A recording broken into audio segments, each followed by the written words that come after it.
Let us not pray to be sheltered from dangers, but to be fearless when facing them.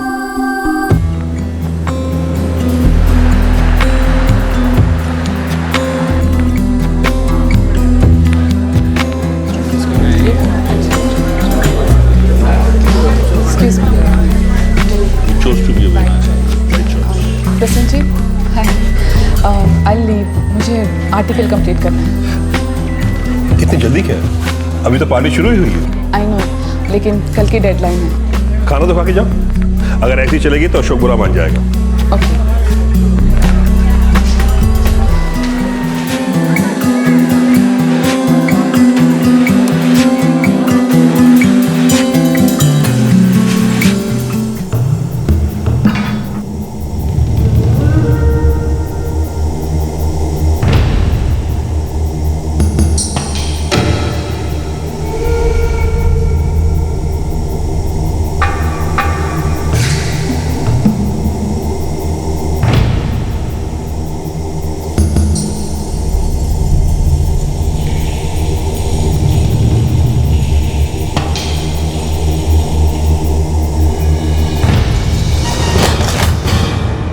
Ashok, You look beautiful.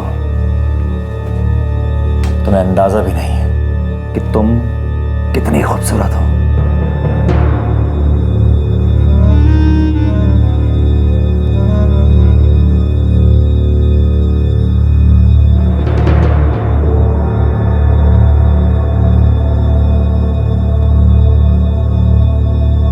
Ashok, what do you think you're doing?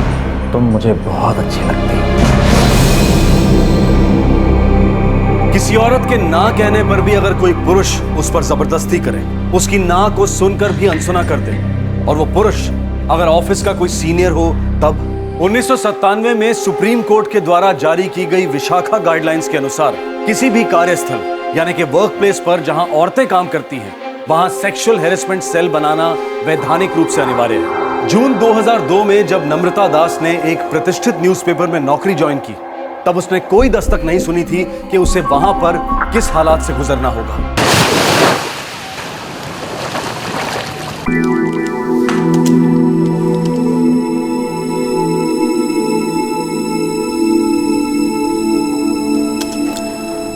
Krishna, जल्दी से अपना दूध खत्म करो, पापा के तैयार होने से पहले.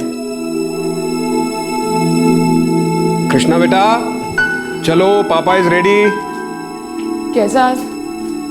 मैं अप्लाई करने जाऊँ ना? तुम फिर से सोचने लग गई. कितने दिनों से तुम्हें कह रहा हूँ, स्टार्ट वर्किंग. अपना टैलेंट वेस्ट मत करो. कृष्णा के लिए तुमने 5 साल तक काम छोड़ा, लेकिन अब जरूरी तो नहीं है ना कि तुम घर पर बैठो. और मैडम, जर्नलिज्म में डॉक्टरेट इसलिए किया था क्या कि घर पर बैठी रहो. All the best. Thank you. All the best mama. Thank you बेटा. चलो चलो चलो, देर हो जाएगी. चलो बाय बाय. चल चल चल चल चल.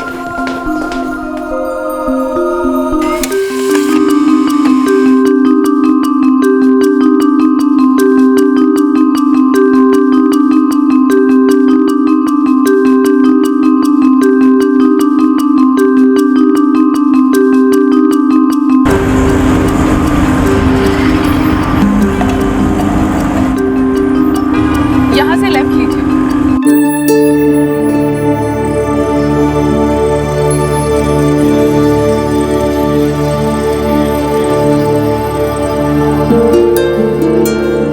नम्रता दास, हाँ? सुमित सर आपसे मिलेंगे. या.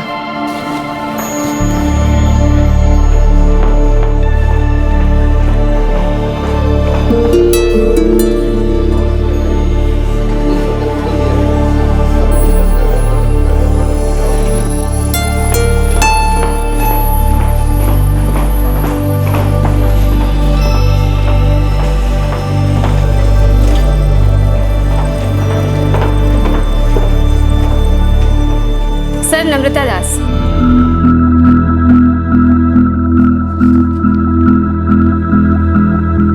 जर्नलिज्म में पीएचडी किया है आपने? जी. एक्सपीरियंस भी है? जी, मेरी बेटी के बाद मैंने 5 साल का ब्रेक लिया था. अब वो बड़ी हो गई है, 5 साल की हो गई है, तो सोचा वापस काम शुरू कर दूं. Good, very good. देखिए, हमारे यहाँ सीनियर रिपोर्टर्स की ज़रूरत है. मैं आपका रिज्यूम हमारे ब्यूरो चीफ अशोक पुरोहित को फॉरवर्ड करता हूँ और उनका ओपिनियन लेकर मैं आपको कॉल करूँगा. Okay, thank you. Welcome.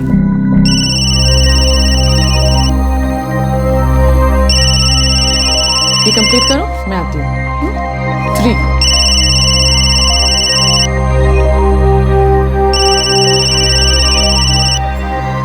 Hello. Namrata, Sumit Dutta here from Awaken. Oh hi sir, how are you? I am fine. हमारे ब्यूरो चीफ अशोक पुरोहित आपसे मिलना चाहते हैं। ओके, लेकिन कब मिलना है? अभी आ जाओ। सर अभी, I am so sorry sir, actually अभी नहीं आ सकती। मेरी बेटी अभी स्कूल से आई है, उसे अकेला नहीं छोड़ सकती। मैं कल आ जाऊँ? ठीक है, मैं अशोक से बात करता हूँ, देखता हूँ कि कल वो फ्री है या नहीं। Thank you sir. अरे वाह, इतनी जल्दी सॉल्व कर लिया। तुम तो अच्छी हो मैथ्स में, ऐसे ही नाटक करती हो। Mamma I don't like to study alone. Oh मेरा बच्चा। अच्छा चलो, मम्मा करवाएगी स्टेप। ओके, ये वाला कर लो। ये करेंगे, ये कंप्लीट करो। Hello, Namrata Das. Yeah speaking. Hi Namrata, this is Ashok, bureau chief Awaken. Oh hi mister Ashok, good afternoon. No mister, only Ashok. Okay okay. Namrata, तुम्हारा सीवी देखा मैंने, बहुत ही इंप्रेसिव है और मैं आज ही तुमसे मिलना चाहता हूँ। आज एक्चुअली आज नहीं हो पाएगा, मेरी बेटी अभी। हाँ, सुमित ने मुझे बताया कि तुम्हारी बेटी अभी अभी घर लौटी है, तो एक काम करो ना, उसे भी साथ ले आओ। अरे there is absolutely no problem. अब अगर एक दिन देर से मिलूंगा तो क्या पता कोई दूसरा मीडिया ग्रुप तुम्हें एम्प्लॉय कर ले, और ये मौका मैं किसी और को देना नहीं चाहता। ओके, आई कम। कृष्णा मैम, मम्मा के साथ चलना है? Yes. Okay.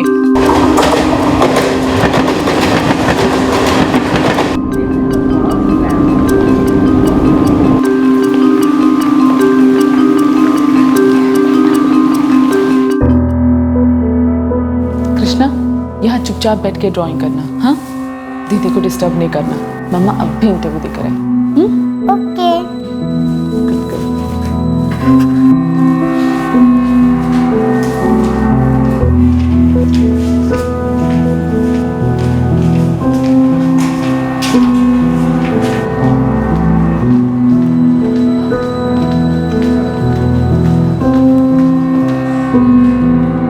May I come in, sir? Yes please come in. तुम्हारी बेटी नहीं आई?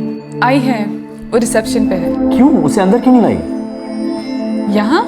नम्रता जी, ये अवेकन है और यहाँ पे we all work like a family. Please बुलाइए उसे। बहुत ही प्यारी बच्ची है, बिल्कुल तुम पे गई है। Thanks. Okay, let's come to the point. कब से ज्वाइन करना चाहोगी?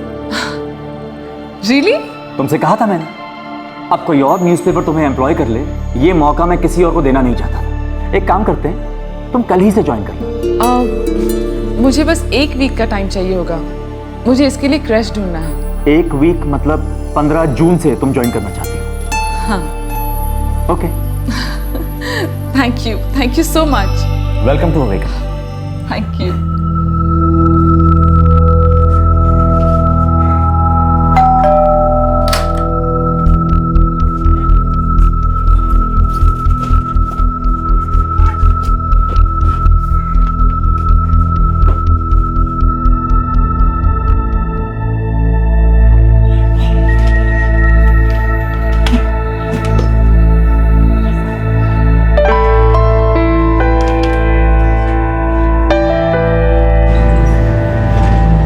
मैं स्कूल से कृष्णा को क्रैश में ड्रॉप कर दूंगी। मेरी ऑफिस से 10 मिनट पर ही है, लेकिन तुम शाम को 6 बजे इसे पिक जरूर कर लेना। जो हुकुम सीनियर रिपोर्टर अवेकन। अच्छा कृष्णा, अभी कल शाम से पापा ही रहेंगे तुम्हारे साथ। ओके, पर आइसक्रीम? ओके, पर सिर्फ कल, रोज रोज नहीं। पापा और पिज्जा? क्या हूँ? नहीं, no pizza, no burger, no junk food at all. Okay yes mama. Please, किस बात के लिए? भाई एक बर्गर ले लेंगे, हाफ बर्गर खा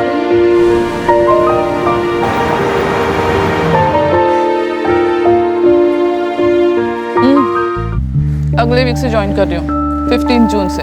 good good good, very good. Namrata, ये सैलरी कम नहीं लगती? संजीव दा, पूरे 5 साल के बाद काम कर रही हूँ मैं, वो भी अवेकन जैसे बड़े न्यूज़पेपर में। अब आप ही देखो, काम किसी और न्यूज़पेपर के लिए करते हैं, बट पढ़ते तो अवेकन हो। एक अच्छे रिपोर्टर को सब कुछ पढ़ना होता है, हर अखबार, हर जानकारी पर नजर रखना होता है, खबर को हर एंगल से समझना होता है। वेद व्यास ने महाभारत लिखते समय गणेश जी को सामने बिठाकर क्या कहा था तुम्हें पता है ना? नहीं, कि मेरे बोलने की गति से लिखो और मैं जो कुछ भी कह रहा हूं उसका एक एक शब्द समझकर, समझी? समझकर, जानकर, समझा कर लिखो। संजीव दा, आपसे जब भी मिलती हूँ ना, मुझे बहुत अच्छा लगता है।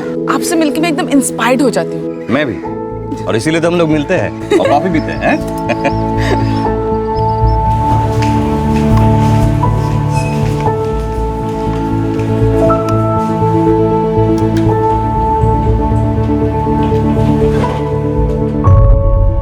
हाय, Nitin Kumar. Hi, Namrata Das. Rakesh Namrata. He is Tushar. Hi, Namrata. Bhupesh. Namrata. She is Kiran. Hi Kiran. Namrata. And ये Arunima Dhar. Hi Arunima. Namrata. Welcome.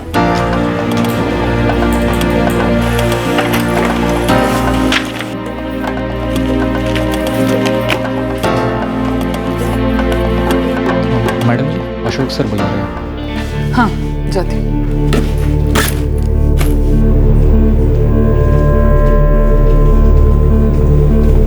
But you've gone through a CV. Brilliant. May I come in? There she is. Namrata, please come in. Namrata, ये है Prasannajit. Hello. Hi.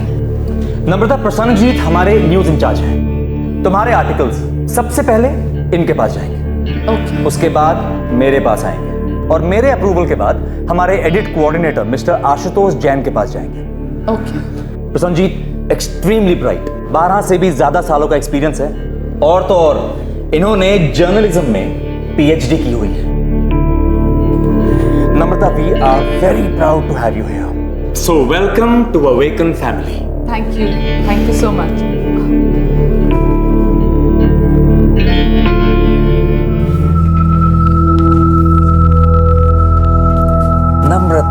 Namrata, what an article, superb.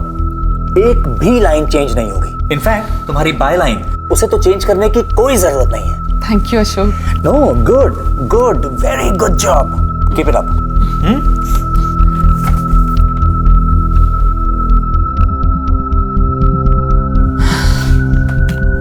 ऐसा नहीं था कि awaken मेरा पहला job था। 12 साल से इस फील्ड में हूँ मैं। प्रोफेशनल लिमिट्स क्या होते हैं ये अच्छी तरह से जानती हूँ। मिसेस नम्रता दास, ये सब तब से हो रहा है जब से आपने अवेकन ज्वाइन किया है, राइट? हाँ, लेकिन ये अब समझ में आ रहा है। पहले दिन के शेक हैंड से लेकर आगे भी, कहीं भी, किसी के भी सामने ही यूज्ड टू गेट फिजिकल।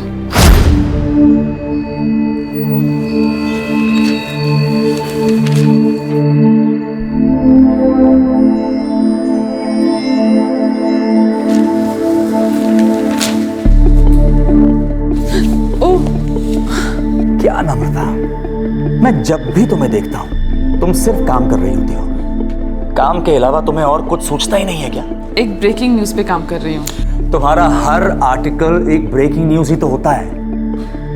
देखो, काम करना जरूरी है, लेकिन काम के साथ साथ अपना ख्याल रखना भी तो बहुत जरूरी है ना। अब सिर्फ काम ही करती रहोगी तो सेहत खराब नहीं हो जाएगी।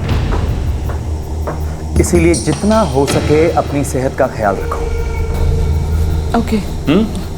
अच्छा नम्रता, एक बात और, मैं चाहता हूं कि हमारे जितने भी जूनियर रिपोर्टर्स हैं उन सभी को तुम ट्रेन करो। तुम्हें अंदाजा भी नहीं है कि वो तुमसे कितना कुछ सीख सकते हैं। करोगी ना? या श्योर? श्योर। Thank you. समझ भी नहीं आता था ये आदमी ऐसा क्यों कर रहा है। इतनी सीनियर पोजीशन का आदमी, प्रोफेशनल एथिक्स क्या होते हैं ये पता नहीं होगा उसे। बस छूने का मौका ढूंढता रहता था हर वक्त।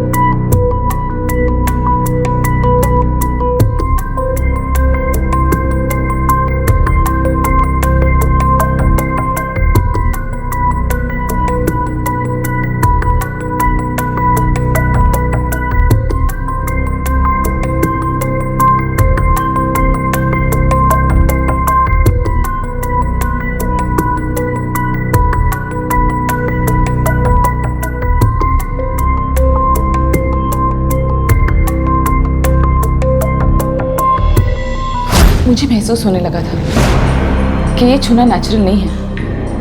वो अच्छी तरह से जानता था कि वो क्या कर रहा है। I felt so uncomfortable. मैंने ऑफिस में साड़ी पहनना बंद कर दिया। मैं और बर्दाश्त नहीं कर सकती थी। आपने कभी इस बारे में अपने किसी कॉलीग से बात की? नहीं, समझ में ही नहीं आ रहा था किससे कहूं, क्या कहूं। वो आदमी इतनी बड़ी पोजीशन पे था, उस पे इल्जाम लगाने से भी डर लगता था। एक्चुअली साहस बटोरने में थोड़ा वक्त लग गया मुझे। देर हो गई मुझसे। आपके पति जानते थे इस सब के बारे में? हाँ।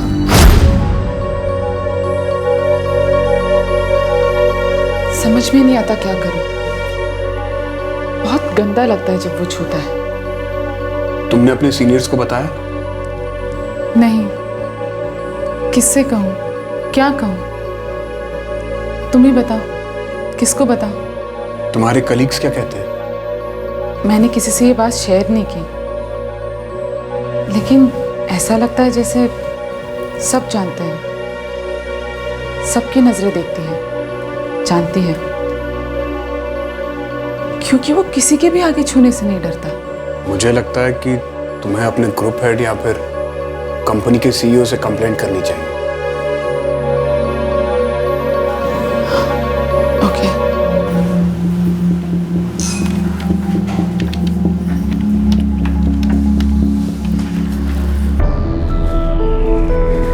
नम्रता। ओके, कल शाम को मेरे घर पे पार्टी है और तुम्हें आना है। सॉरी अशोक, कल से मेरी इवनिंग शिफ्ट शुरू है। No no no no excuses.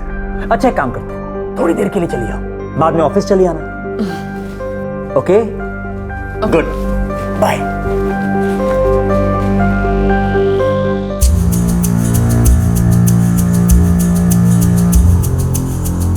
Brilliant Namrata, great work. Thank you sir.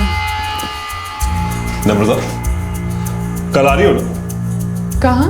अरे अशोक ने तुम्हें बताया नहीं कल उसके घर में पार्टी? बताया था, लेकिन कल से मेरी इवनिंग शिफ्ट शुरू है। कैसी बात कर रही हो तुम? अशोक को बहुत बुरा लगेगा, वो तो तुम्हारा दीवाना है। I mean, तुम्हारे काम का। नहीं सर, मैं नहीं आ पाऊंगी। थोड़ी देर के लिए आ जाना, उसके बाद वहीं से ऑफिस चली जाना। तुम नहीं आओगी तो अशोक को बहुत बुरा लगेगा। ठीक है सर, मैं थोड़ी देर के लिए आ जाऊंगी। तो तुम पार्टी में गई? जी, समझ में नहीं आ रहा था क्या करूं। बहुत डिस्टर्ब थी, कंफ्यूज थी मैं। सोच रही थी शादीशुदा आदमी है, एक पत्नी है, एक बच्चा है उसका। एटलीस्ट अपने घर पे तो ऐसा कुछ नहीं करेगा।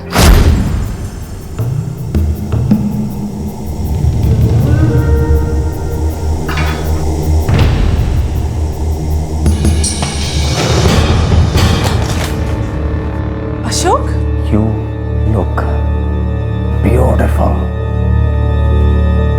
तुम्हें अंदाजा भी नहीं है कि तुम कितनी खूबसूरत हो। Ashok, what do you think you're doing? तुम मुझे बहुत अच्छी लगती हो। और बर्दाश्त नहीं कर सकती थी मैं। इतना होने के बाद भी तुमने किसी से कुछ नहीं कहा? मैंने डिसाइड कर लिया था कि मैं उससे डिस्टेंस मेंटेन करूंगी। अशोक सर आपको बुला रहे हैं। कह दो मैं बिजी हूँ।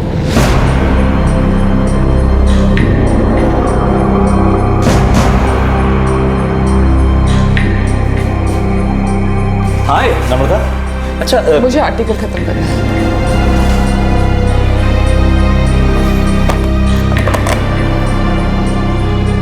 नम्रता, अभी इसी वक्त मुझे मेरे कैबिन में आके मिलो। आपको जो काम है फोन पर ही बोल दीजिए, मैं इस वक्त फ्री नहीं। उससे दूर रहने का उल्टा ही असर हुआ। मतलब? मेरे आर्टिकल्स रिजेक्ट होने लगे। तुम्हारे आर्टिकल्स तो मुझ तक पहुंचे ही नहीं। तुम्हारे आर्टिकल्स हमारे स्टैंडर्ड के नहीं होंगे, इसलिए अशोक ने आशुतोष को नहीं भेजे होंगे। तुम एक काम क्यों नहीं करती, बात कर लो एक बार अशोक से।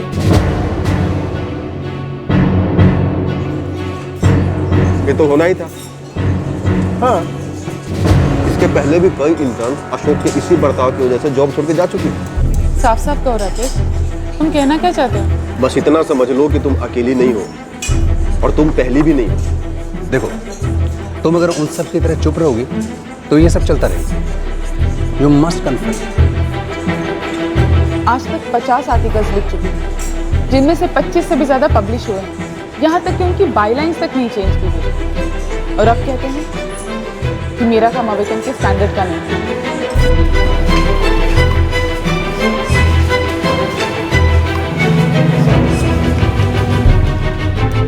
May I come in?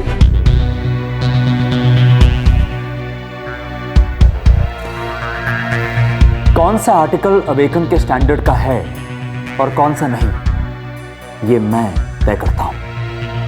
I hope ये बात तो तुम अब तक भूली नहीं होगी। अभी कुछ ही दिन पहले आपने मुझको जूनियर्स को ट्रेन करने की जिम्मेदारी सौंपी थी। तब में और अब में मेरे काम के स्टैंडर्ड में ऐसा क्या फर्क पड़ गया है? शायद वो मेरी गलती थी। और कुछ कहना है?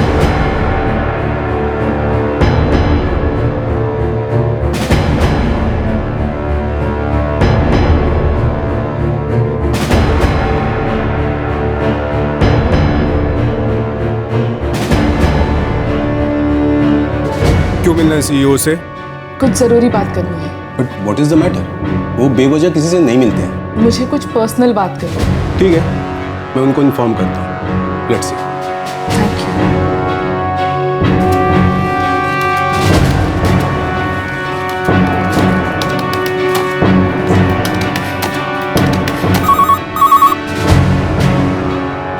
हेलो। सीईओ आनंद सर ने 3 अक्टूबर का अपॉइंटमेंट दिया है, वो भी सिर्फ 20 मिनट के लिए। थैंक्स।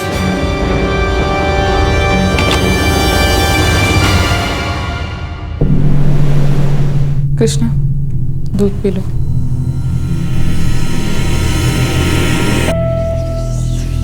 नम्रता, जस्ट रिलैक्स। सीईओ को जाकर बताओ क्या क्या हुआ है। हो सकता है उन्हें अशोक पुरोहित की इन हरकतों के बारे में कुछ जानकारी ना हो सकता है आज तक इस बारे में ऊपर तक किसी ने कोई शिकायत ही ना की हो। क्या हुआ मम्मा? कुछ नहीं बेटा, कुछ नहीं हुआ। तुम दूध पियो और पूरा दूध खत्म कर लो। हाँ? तो आप सीईओ से मिले, क्या बताया? सब कुछ जो अब तक हुआ था वो सब कुछ, ऑफिस में, केबिन में, पार्टी में, अशोक के घर के किचन में, वो बात बेबात छूना, वो हैरेसमेंट। कहा कि पार्टी के बाद से मैंने उससे डिस्टेंस मेंटेन कर लिया था और उसके बाद अचानक मेरे आर्टिकल्स रिजेक्ट होने शुरू हुए। कहा था कि इससे पहले मेरी बायलाइंस तक चेंज नहीं होती थी और अब मेरा काम अवेकन के स्टैंडर्ड का नहीं रहा। तो क्या कहा सीईओ ने?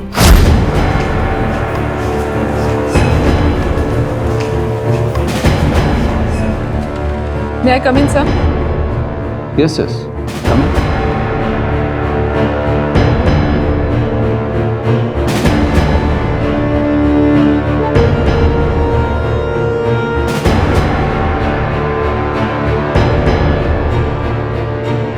मैं जानता हूं तुम किस बारे में बात कर रही हो, पर समझने की कोशिश करो। किसी भी आदमी की फीलिंग्स रिजेक्ट होंगी तो रिएक्ट तो करेगा। मैं समझी नहीं सर, आप कहना क्या चाहते हैं? Ashok loves you. सर मैं एक शादीशुदा औरत हूँ, एक बच्ची है मेरी। मिस्टर अशोक भी शादीशुदा है, बीवी है, बच्चा है उनका। इतना भी नहीं जानते वो कि प्रोफेशनल एथिक्स क्या होता है? इतना नहीं समझते कि कहाँ पे लिमिट्स क्रॉस कर रहे हैं? सर और मैं आपसे उनकी शिकायत करने आई हूँ और आप मुझे ये बता रहे हो कि वो मुझे चाहते हैं। नम्रता, डोंट गेट वर्क्ड अप। आपस में बात करो, कंप्रोमाइज कर लो।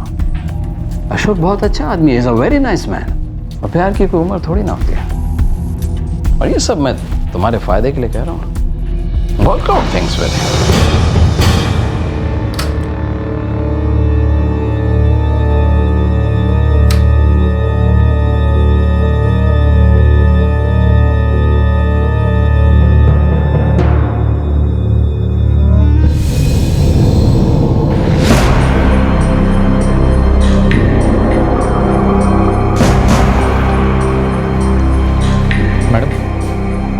मैडम, अशोक सर ने आपको अर्जेंटली बुलाया।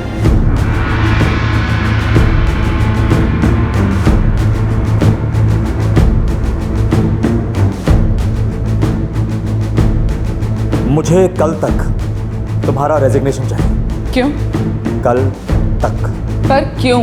Because you are not good at your work. मैं रिजाइन नहीं करूंगी। तुम्हें जो करना है तुम कर लो।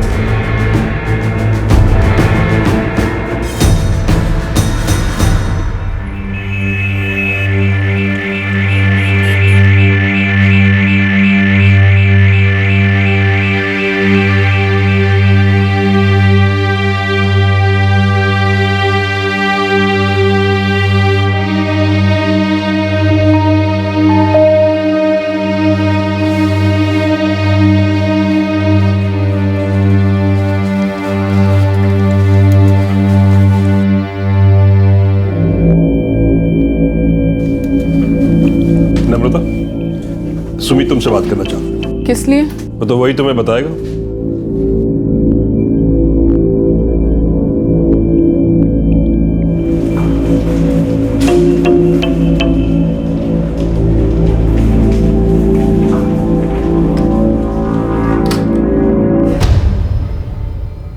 ये क्या है? Relieving letter.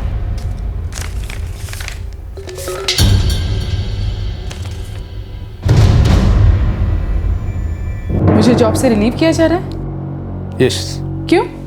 मेरी गलती क्या है? पढ़ लो, लिखा है लेटर में। We are sorry to inform you that your services are no longer required at the office of Awaken. We find your working standards not up to the mark. That is said at our publication, and we hereby terminate your services.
नम्रता, बस बहुत हो चुका।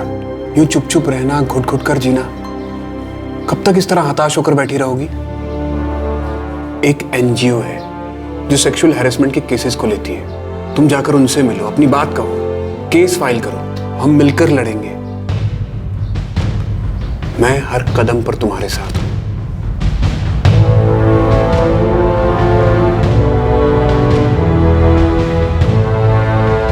नम्रता, मुझे सारी details चाहिए, हर दिन तारीख के साथ, कब क्या हुआ, कब कब तुम्हें मानसिक या तनाव से गुजरना पड़ा, every single trauma, you understand, सब कुछ।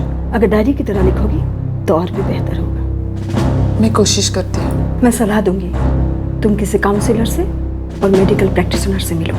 मुझे लगता है यू नीड हेल्प। मैंने जहाँ भी काम किया ईमानदारी से किया, आज तक मेरे साथ ऐसा नहीं हुआ। ये पहली बार था, पर मेरी बात सुनने के बजाय मुझे नौकरी से निकाल दिया गया। पहले मैंने सोचा चलो अच्छा है, मैं छूट गई, अब तकलीफ कम हो गई। लेकिन दिन रात घर में बैठे बैठे दिमाग में वही ख्याल चलते रहते, आंखों के सामने वही सब। आखिर मेरी गलती क्या है? नम्रता, तुम अपने पीरियड्स मिस कर रही हो? इसे एमनोरिया कहते हैं, एब्सेंस ऑफ मेंस्ट्रुअल साइकिल।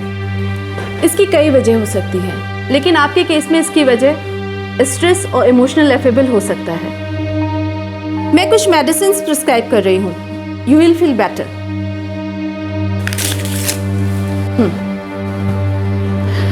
देखो, मैं तो इतना ही कहूंगी कि फाइट, जो कुछ भी तुम्हारे साथ हुआ उसे इग्नोर मत करो, लड़ो, लेकिन ख्याल रहे कि उसका असर तुम्हारी सेहत पर नहीं होना चाहिए।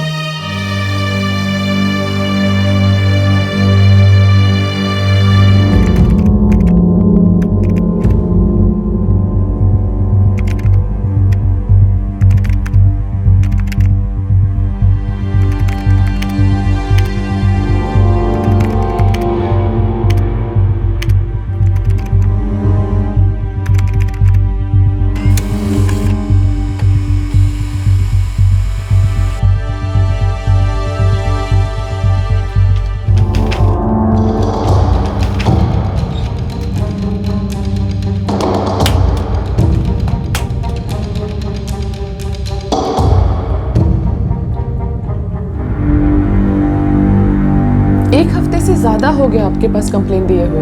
नम्रता, मुझे तुमसे और तुम्हारे पति से बात करनी है। उनसे क्या बात करनी है?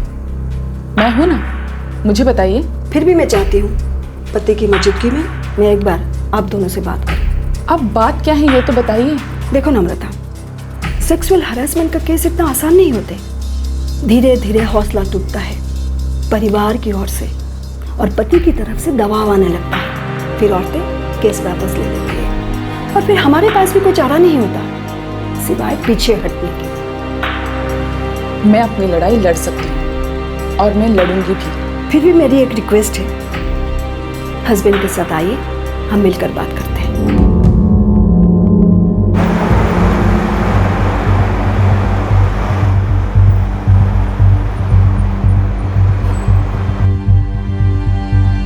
मैं अपनी पत्नी के साथ हूं, हर हाल में, हर लड़ाई में।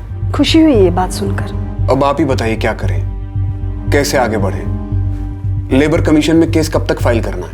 एक प्रॉब्लम है। अब क्या प्रॉब्लम है? एक्चुअली मैं आपको निराश नहीं करना चाहती थी।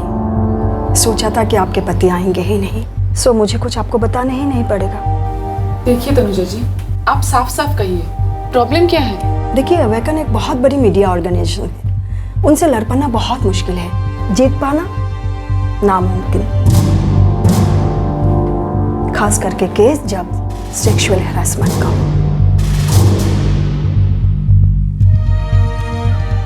ये अब पता चल रहा है आपको? देखिए, मेरा काम है आपको एडवाइस करना। आप ये जान लीजिए, इस केस का रिजल्ट एक ही होगा, उनकी जीत और आपकी हार। बेहतर यही होगा कि आप सब कुछ भूल जाइए। जैसे जैसे वक्त गुजरेगा वैसे वैसे आपके साथ जो हुआ आप सब कुछ भूल जाएंगे। लड़ने की कोशिश करेंगी तो आप टूट जाएंगे। अवेकन की ताकत का अंदाजा आपको नहीं है।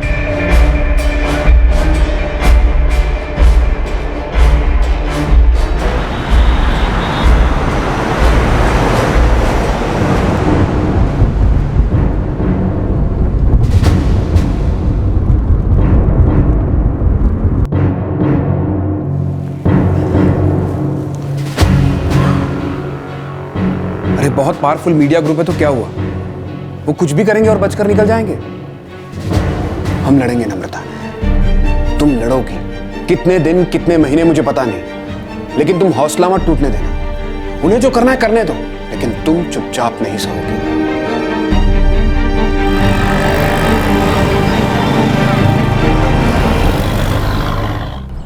अवेकन कोई छोटी मछली नहीं है, एक शार्क है, और कोई छोटा मोटा अखबार भी नहीं है, एक रेप्यूटेड मीडिया हाउस है। तुम्हें तो पता ही नहीं कि कहां कहां उनके कनेक्शंस हैं।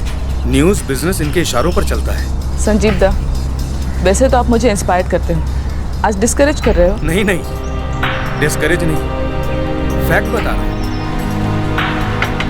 नहीं दादा, जो भी है मैं तब तक लड़ूंगी जब तक वो अपनी गलती मान नहीं लेती। वो मुझे इसलिए काम पे से नहीं निकाल सकते क्योंकि मैंने उनकी ब्यूरो चीफ के खिलाफ सेक्सुअल हैरेसमेंट की कंप्लेंट की है। विमेंस ग्रुप के चीफ को मैं जानता हूँ, तुम उनसे कांटेक्ट करो। ओके, नंबर दीजिए।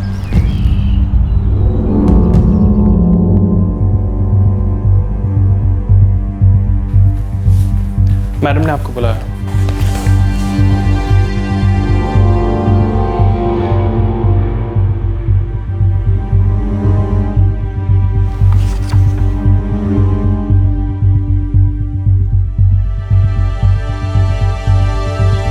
तो उन्होंने कहा कि तुम इनकॉम्पिटेंट हो। हाँ, लेकिन मैं नहीं मानती। मैंने अवेकन में 3 महीने तक काम किया है और इन 3 महीनों में मेरे 25 से भी ज्यादा आर्टिकल्स अवेकन में पब्लिश हुए हैं और अब उन्हें पता चल रहा है कि मेरा काम अवेकन के स्टैंडर्ड का नहीं था। जाहिर सी बात है, तुमने कंप्लेंट की सेक्सुअल हैरेसमेंट की और उन्होंने ये एक्शन लिया। जी हाँ, ऐसा ही हुआ था। तुमने सीईओ से भी कंप्लेंट की थी? जी। अवेकन में सेक्सुअल हैरेसमेंट का सेल है? होगा तो भी पता नहीं, कहीं पे कोई नोटिस नहीं था, कोई इन्फॉर्मेशन नहीं। ठीक है, सबसे पहले सेक्सुअल हैरेसमेंट के लिए अशोक पुरोहित के खिलाफ एफआईआर दर्ज करो, उसके बाद कार्रवाई हम शुरू करेंगे। ओके, लेकिन एफआईआर दर्ज होगी? ऑफ कोर्स होगी, क्यों नहीं होगी। तुम कभी डिसअपॉइंट मत होना। इन द मीन टाइम मैं रिपोर्टर्स एसोसिएशन से भी बात करती हूँ। साइमल्टेनियसली तुम लेबर कमीशन में इस इलीगल टर्मिनेशन के खिलाफ केस दर्ज करो। थैंक यू सो मच, आपसे मिलकर लड़ने की ताकत मिली, वरना मुझे लगा था यहाँ पर भी वही सुनने को मिलेगा। वो बहुत ताकतवर लोग हैं, उनसे लड़ना बेमतलब है। ताकतवर लोगों से लड़ना अक्सर बेमतलब ही लगता है। वो एक राक्षस और हम छोटे से इंसान। लेकिन डेविड और गोलायत की कहानी हम सब ने सुनी ही है।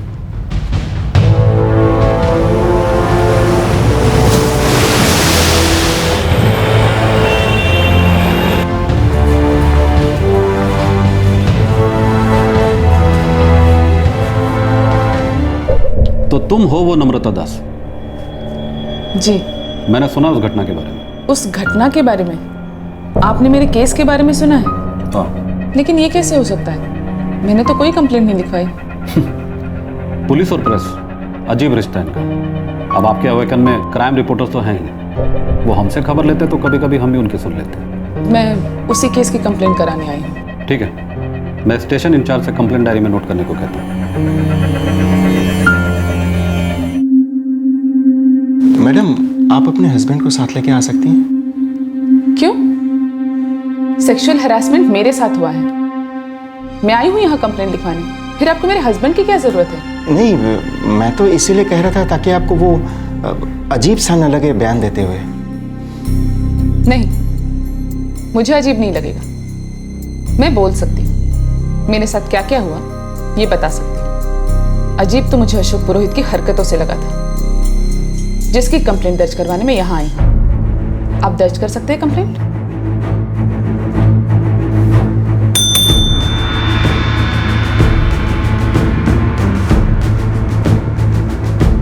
जब भी मौका मिलता था, कहीं भी, कभी भी, किसी के भी सामने छूता था, मैंने ऑफिस में साड़ी पहनना बंद कर दिया, क्योंकि उसका हाथ कभी भी कमर पे चला जाता। मेरा हाथ पकड़ना या मेरे शोल्डर पे हाथ रखना जैसे उसकी आदत सी बन गई थी।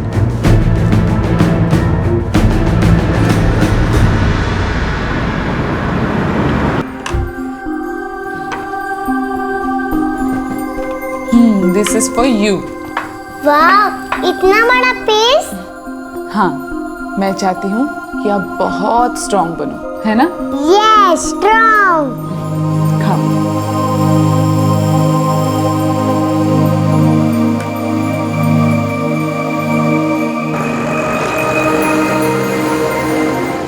यू नो कैजाद, हमारी सोसाइटी में, इस पुरुष प्रधान समाज में, जहाँ पे सत्ता पुरुष के हाथ में होती है, माता पिता के लिए बेटा पहले आता है और बेटी बाद में। एक माँ अपनी बेटी को जिंदगी की हर मुश्किल से लड़ने के लिए तैयार करती है और बेटी को कहती है किसी से लड़ना मत। इसके चलते बेटों को मिलती है बेहतर एजुकेशन, बेहतर खाना, बेहतर परवरिश, ताकि उनमें जीने की ताकत और हौसला बरकरार रहे। और बेटियों को क्या कहा जाता है? जोर से हंसो मत, जोर से बात मत करो, शर्माओ, मुस्कुराओ, नाजुक कली सी बनी रहो। तुम्हें पता है, वो इंस्पेक्टर भी कह रहा था कि कंप्लेंट लिखवाने के लिए अपने पति को साथ मिला। क्यों? क्योंकि औरत सह नहीं सकती। आखिर उसने कंप्लेंट लिखने के लिए भी एक लेडी ऑफिसर को ही बुलाया। तुम हाईली एजुकेटेड हो, तुम में सोचने की, संघर्ष करने की ताकत है। वैसे एजुकेटेड ना होने के भी अपने ही फायदे होते हैं। कोई आवाज ही नहीं उठाता, ताकतवर बना रहता है, और शोषित संघर्ष होता ही नहीं है। Problem solve.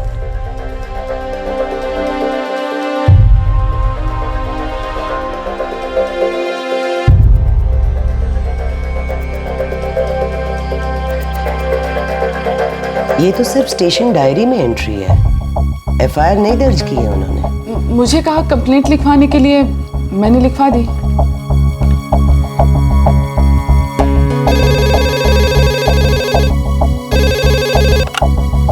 मधुसूदन सन। ऑफिसर, मिसेस नम्रता दास ने जो कल कंप्लेंट लिखवाई थी सेक्सुअल हैरेसमेंट की अगेंस्ट अवेकन न्यूज़पेपर, उसकी तो सिर्फ डायरी एंट्री हुई है, एफआईआर नहीं। ऐसा हुआ क्या? यही तो मैं जानना चाहती हूँ कि ऐसा क्यों हुआ। मुझे तुरंत एफआईआर कॉपी चाहिए। मैं विमेंस ग्रुप से कविता सन्याल बोल रही हूँ। यस मैडम, मैं अभी चेक करता हूँ और उसकी कॉपी आपको भिजवाता हूँ। Thank you. एफआईआर रजिस्टर हो जाएगी, you don't worry about that. तुम एक काम करो, तुम रिपोर्टर्स एसोसिएशन की कोऑर्डिनेटर देविका कुमारी से मिल लो। मैंने उन्हें इस केस के बारे में सब कुछ समझा दिया था। Thank you Kavita ji, thank you so much. और लेबर कमीशन में केस दर्ज करवाना है, for that we need to find you a lawyer. Okay.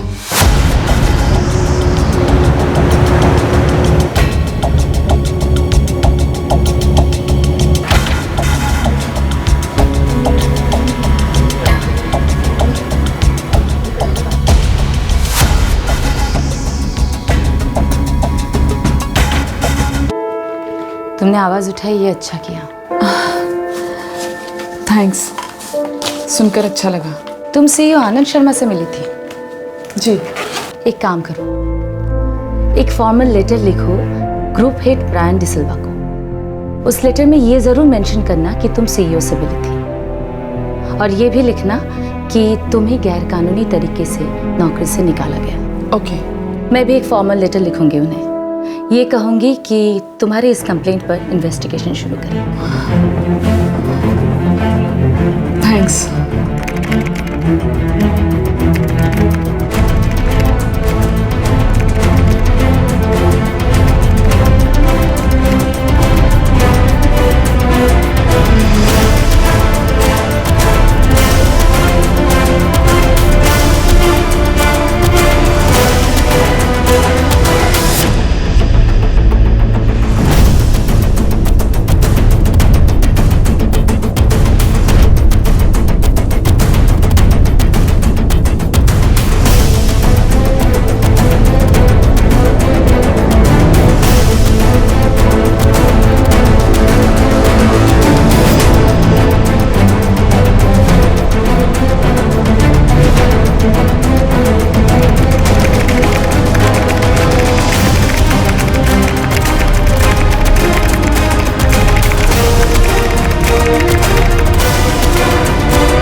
Dear sir, letter हमारे एसोसिएशन की मेंबर मिसेस नम्रता दास की शिकायत के संदर्भ में उन्होंने ब्यूरो चीफ अशोक पुरोहित के खिलाफ ऑफिस में ड्यूटी के समय सेक्सुअल हैरेसमेंट का आरोप लगाया है।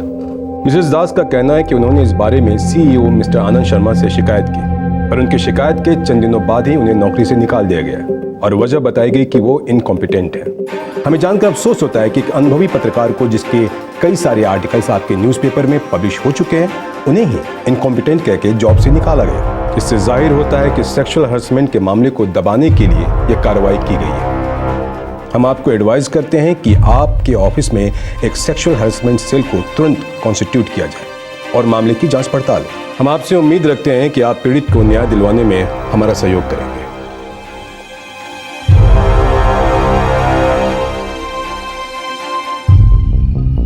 डियर मैडम, सबसे पहली बात मैं ये स्पष्ट करना चाहता हूँ कि मिसेस नम्रता दास को ब्यूरो चीफ अशोक पुरोहित ने टर्मिनेट नहीं किया। मैंने सीईओ की हैसियत से उन्हें टर्मिनेट किया है, ना कि अशोक पुरोहित के कहने पर। दूसरी बात, मिसेस नम्रता दास की शिकायत का मैंने खुद जवाब दिया है। तीसरी और सबसे ज़रूरी बात, मिसेज नम्रता दास ने मुझसे मिस्टर अशोक पुरोहित के खिलाफ कभी भी सेक्सुअल हैरेसमेंट की कोई कंप्लेंट नहीं की, ना ही ऑफिस के किसी कर्मचारी से। ये आरोप मिसेज दास ने नौकरी से निकाले जाने के 3 महीने बाद किसी दुर्भावना से किया है। हमारा लिविंग लेटर उनकी शिकायत से 3 महीने पहले उन्हें मिल चुका था, जिसमें स्पष्ट उल्लेख था कि वो इनकम्पिटेंट है। अंत में मैं ये कहना चाहता हूँ कि हमारी कंपनी को सेक्सुअल हैरेसमेंट सेल की ज़रूरत है, ऐसा मुझे नहीं लगता। अगर ये होता भी तब भी मिसेज दास पर कार्रवाई की जाती। उनके सारे आरोप एक प्रतिष्ठित व्यक्ति और एक प्रतिष्ठित अखबार को बदनाम करने की सोची समझी साजिश है। हम ये भी स्पष्ट करना चाहते हैं कि आपकी एसोसिएशन से सेक्सुअल हैरेसमेंट सेल के संबंध में हम किसी तरह का पत्र व्यवहार नहीं करना चाहते, क्योंकि ऐसी किसी एसोसिएशन को कोई अधिकार नहीं है कि वो हमें ये बताए कि हमें क्या करना ज़रूरी है और क्या नहीं। That's it.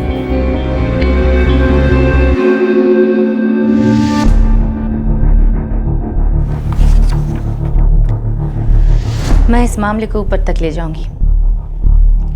तुमने कोई वकील तय किया? बहुत से लोगों से बात की, लेकिन अवेकन के खिलाफ केस लड़ने के लिए कोई तैयारी नहीं होता। मैं ह्यूमन राइट्स लॉ नेटवर्क से बात करती हूँ। बेहतर है कि हम जल्द ही सेक्सुअल हैरेसमेंट सेल कॉन्स्टिट्यूट करें, कहीं मामला इतना आगे ना बढ़ जाए कि जवाब देना मुश्किल हो। एक काम करते हैं, अरुणिमा को सेल का हेड बना देते हैं। Okay, fine.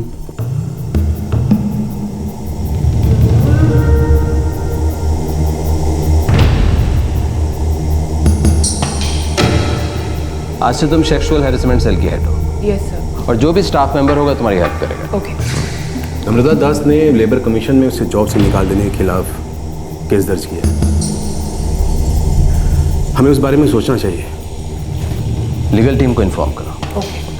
हियरिंग की कोई तारीख तय हुई है? नहीं, अब तक तो नहीं, लेकिन पुलिस स्टेशन से कई बार फोन आ चुके हैं। किस लिए? यही नम्रता ने अशोक के खिलाफ FIR दर्ज किया है। बकवास है, सब बकवास है। ऐसे अरे गहरे लोगों से डरने की कोई जरूरत नहीं है, और ऐसी बकवास शिकायतों का जवाब देने का वक्त किसके पास है?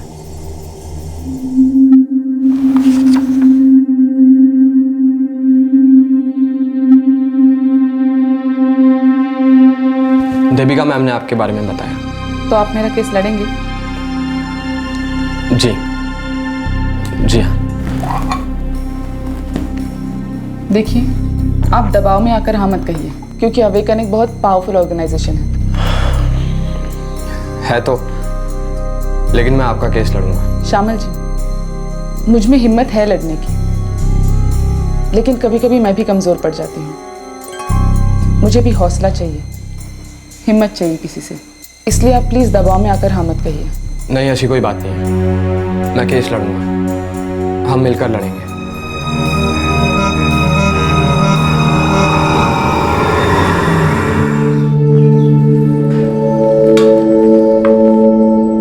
कैजाद, ये केस तो चलता रहेगा और मुझे बार बार हियरिंग्स के लिए भी जाना पड़ेगा। मैं सोच रही थी मैं कोई फ्रीलांस जॉब एक्सेप्ट कर लूं। अच्छा रहेगा तुम्हारे लिए, बिजी रहोगी तो फाइट करने के लिए ताकत भी मिलेगी। मम्मा, आप इससे से फाइट कर रहे हो?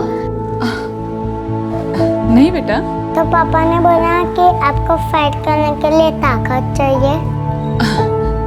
नहीं बेटा, वो कुछ इश्यूज है जो सेटल करने हैं, दैट्स इट, और कुछ नहीं। अब खाना खाओ।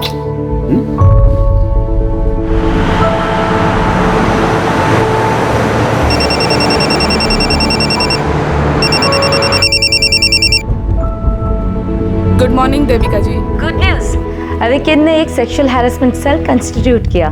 ये तो वाकई एक गुड न्यूज है। सारा श्रेय तो तुम्हारा है, तुमने आवाज उठाई, इसलिए अवेकन जैसी एक बड़ी ऑर्गेनाइजेशन को भी ये कदम उठाना पड़ा। चलो, एटलीस्ट उन्होंने कोई कदम तो उठाया। अब मैं उन पर दबाव डालूंगी कि तुम्हारी केस पर कार्रवाई करें। शायद वो ऐसा नहीं करेंगे। शायद क्यों, वो ऐसा करना ही नहीं चाहेंगे। हमारा काम है कोशिश करते रहना। मैं अभी लेबर कमीशन के ऑफिस जा रही हूँ। All the best. Thank you.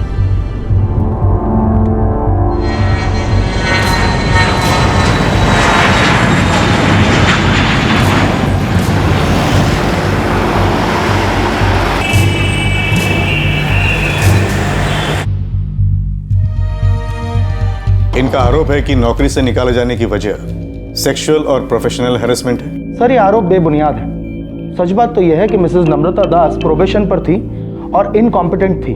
इसी वजह से उनको सर्विसेज से टर्मिनेट किया गया। सर, मिसेस नम्रता दास के रिकॉर्ड्स देखिए, उनके कई आर्टिकल्स अवेकन में छपे। इसके बावजूद उन पर आरोप लगाए जा रहे हैं कि वो अपने काम में सक्षम नहीं थी। सर, ये जो प्रोफेशनल और सेक्सुअल हैरेसमेंट के चार्जेस लगाए गए हैं, ये इन्होंने नौकरी से निकाले जाने के 3 महीने बाद लगाए हैं। ये एक सोची समझी साजिश है। इस सेक्सुअल हैरेसमेंट का केस किसी थाने में दर्ज है? जी सर, ये रही एफआईआर की कॉपी।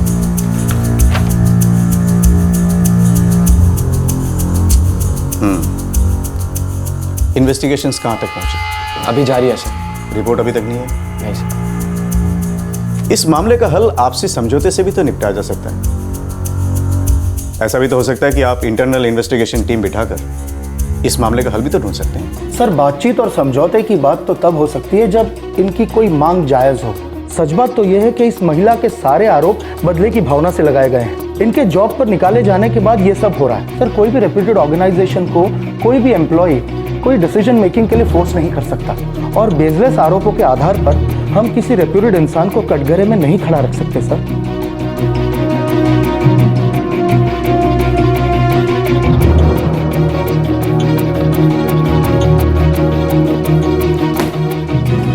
पुलिस की तहकीकात के बाद ही इस केस की अगली सुनवाई होगी।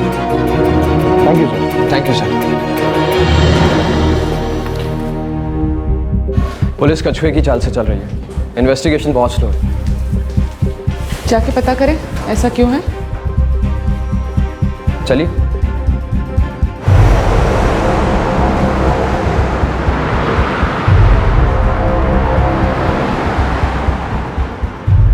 देखिए मैम, हम अवेकन ऑफिस कई बार जाके आए, लेकिन हर बार यही जवाब मिला कि अशोक पुरोहित ऑफिस में है ही नहीं। अब एक अखबार के ब्यूरो चीफ को हम पुलिस थाने भी तो नहीं बुला सकते, लेकिन मैं उनसे कहा तो है कि जितनी जल्दी हो सके वो मुझसे कांटेक्ट करें।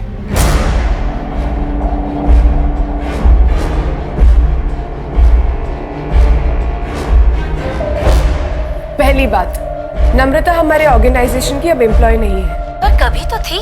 आप एक एक्स एम्प्लॉय के सेक्सुअल हैरेसमेंट के केस पर जांच नहीं करेंगी? आई am sorry Devika, but it's just an after thought, और ये बाद में की गई बहुत ही सोची समझी साजिश है। पर उसने जॉब से निकाले जाने से पहले सीईओ से शिकायत की। इस ऑफिस में ऐसा एक भी एम्प्लॉय नहीं है जिसे नम्रता ने कभी भी कोई भी बात की हो। एक ऑनेस्ट रेप्यूटेड सीनियर में इस तरह इल्जाम लगाना, आई am sorry but I can consider this.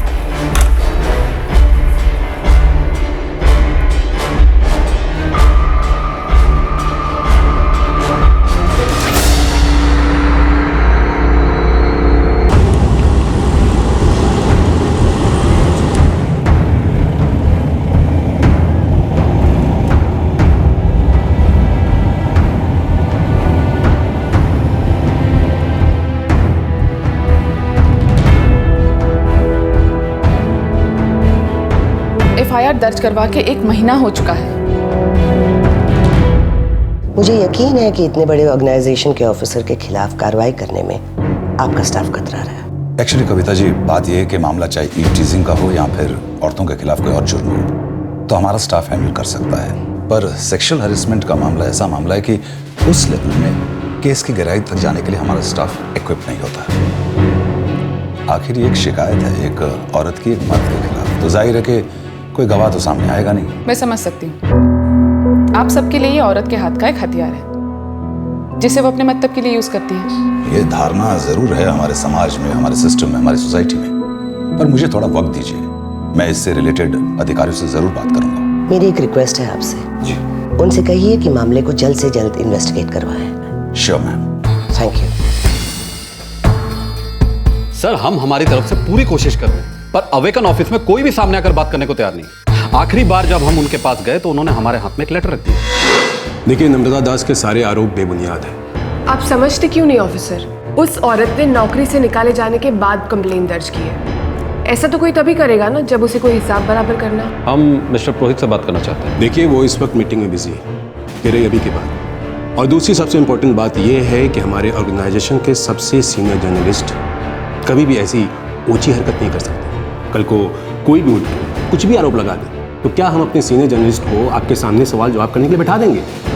उस इंसान की इज्जत का उसके इस ऑर्गेनाइजेशन में कंट्रीब्यूशन का कोई मोल नहीं है। देखिए, हम दूसरे कर्मचारियों से भी बात करना चाहेंगे। देखिए, उसकी कोई ज़रूरत नहीं है। हमारे सारे एम्प्लॉय अशोक पुरोहित की बहुत इज्जत करते हैं और कोई भी उसके बारे में कुछ भी नहीं कहना चाहता। सो प्लीज़, आप बेवजह अपना वक्त बर्बाद करेंगे।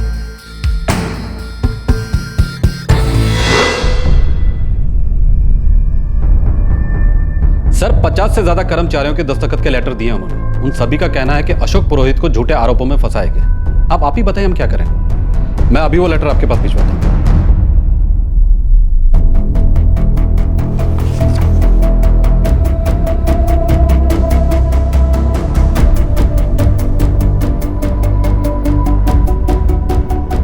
दबाव में आकर सिग्नेचर्स किए होंगे।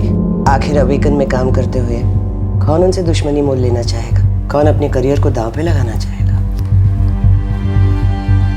ये बात तो मैं भी दावे के साथ कह सकती हूँ। मैं भी पहले अपने करियर के डर से चुप रही थी। आज मैं जब भी किसी फ्रीलांस वर्क के लिए जाती हूँ या किसी प्रेस कॉन्फ्रेंस के लिए जाती हूँ, मेरा नाम सुनते ही गर्दनें मुड़ जाती हैं। सब मुझे देखना चाहते हैं, जैसे कि मैं कोई अजूबा हूँ। खुसफुसाहट शुरू हो जाती है। अचरज होता है ये जानकर। जर्नलिज्म का मतलब है सच की तहकीकात करना और फिर उस सच को आम जनता के सामने रखना। लेकिन यहाँ होता यह है कि सुनी सुनाई बातों को सच माना जाता है, गॉसिप को सच माना जाता है। हम समाज को सच का आईना दिखाने वाले लोग ऐसे सच को सच मान के समाज के सामने रखते हैं जिससे हमारी तरक्की हो, हमारा भला हो, हमारी जिंदगी आसान हो। मुझे ये देखकर ना ही कोई शर्म आती है, ना ही कोई अचरज होता है कि अवेकन जैसे अखबार से एक भी शख्स सच बोलने की हिम्मत नहीं रखता। कोई अशोक के खिलाफ कुछ भी कहना नहीं चाहता, ये जान के ना ही अब मुझे कोई सदमा पहुंचता है और ना ही कोई दुख होता है।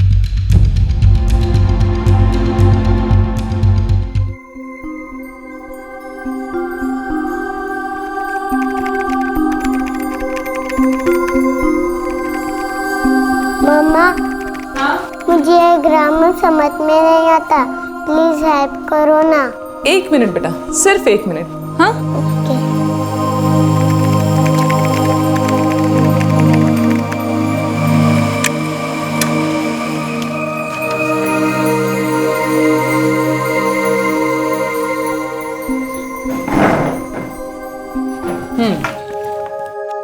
अच्छा देखो, बिगिन प्रेजेंट टेंस है। मतलब जैसे मम्मा आपसे कहती है कि कृष्णा अभी अपना होमवर्क करना शुरू करो, इसका मतलब होता है Krishna begin your homework now. और बिगैन होता है past tense. Krishna began a homework 1 hour ago, मतलब कृष्णा ने 1 घंटे पहले अपना होमवर्क शुरू किया। तो मम्मा बिगिन बिगन क्या होता है? बिगन मतलब जैसे मम्मा सुबह 5 बजे उठी और मम्मा ने आपका ब्रेकफास्ट बनाना शुरू कर दिया, तो होता है मम्मा हैज बिगन हर वर्क, मतलब मम्मा ने अपना काम करना शुरू कर दिया है। तो मम्मा बिगन में क्या फर्क है? 1 मिनट, इतना लिखो, मैं अभी आती हूँ।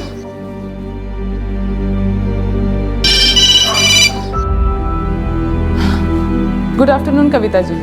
एक खुशखबरी है, पुलिस इन्वेस्टिगेशन अब आईपीएस रैंक के ऑफिसर्स को सौंप दिया गया है। थैंक गॉड, अब इन्वेस्टिगेशन फास्ट होगी। एब्सोल्युटली। अब हम कह सकते हैं the battle has begin.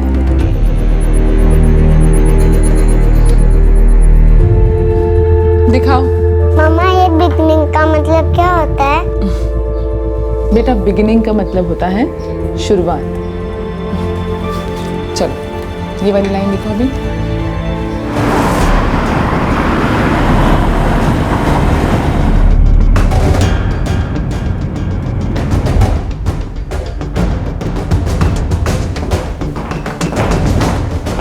You may go, please.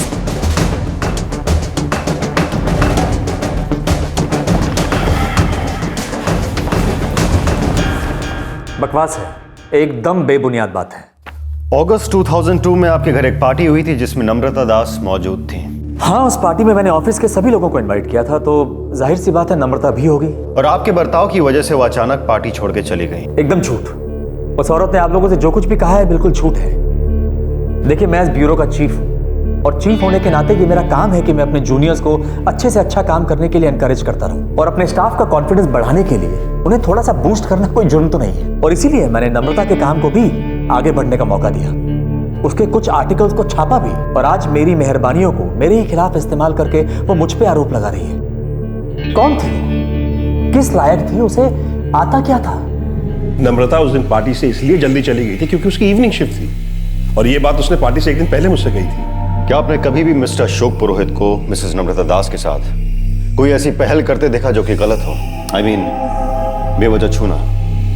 जी नहीं, अशोक को मैं बरसों से जानता हूँ। वो निहायत ही कल्चर और शरीफ आदमी है, औरतों की बहुत इज्जत करता है।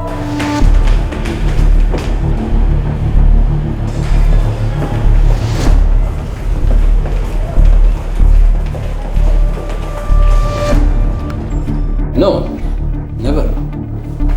नम्रता ने कभी भी सेक्सुअल हैरेसमेंट की कोई शिकायत नहीं की, और सच तो यह है कि अशोक पुरोहित के बारे में कभी कोई बात ही नहीं हुई। हाँ, वो अपसेट थे कि उसके आर्टिकल रिजेक्ट हो रहे थे। मैंने उससे कहा कि अवेकन के स्टैंडर्ड के नहीं होंगे तो नहीं छपेंगे। तो आपका कहने का मतलब यह है कि मिसेस नम्रता दास ने आपसे अपॉइंटमेंट लिया, वो आपसे मिलने आई, और मिलने के बाद उन्होंने आर्टिकल नहीं छपने की शिकायत की आपसे। आपने कहा वो इनकॉम्पिटेंट है। कभी इस बारे में मेमो भेजा आपने उन्हें? इतने अधिकार हैं मेरे इस ऑर्गेनाइजेशन में कि जो अंडर परफॉर्म कर रहा है उसे मैं निकाल सकता हूँ। मिस्टर शर्मा, मिसेस नम्रता दास ने सिर्फ मिस्टर अशोक पुरोहित को ही टारगेट क्यों किया? वो आपसे किसी और की भी शिकायत कर सकती थी, but why is she targeting mister Ashok Purohit? साजिश है, एक रिप्यूटेड ब्यूरो चीफ और कंपनी को बदनाम करने की साजिश, और मेरा यकीन है इसमें लेबर यूनियन इन्वॉल्व है। हमारा उनसे विवाद चल रहा है, उन्हें मौका मिला हिसाब बराबर करने के लिए। उन्होंने नम्रता को मोहरा बनाया और लेबर कमीशन जाने के लिए उकसाया। That's it.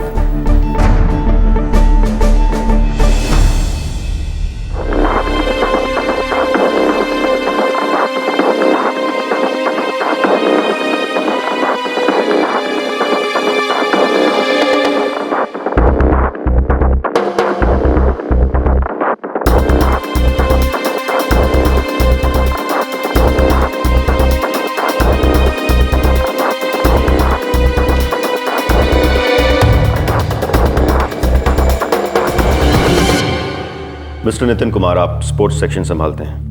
Ji sir. क्या नम्रता ने आपसे कभी भी मिस्टर अशोक पुरोहित के इस सेक्सुअल हैरेसमेंट के बारे में बात की? जी सर।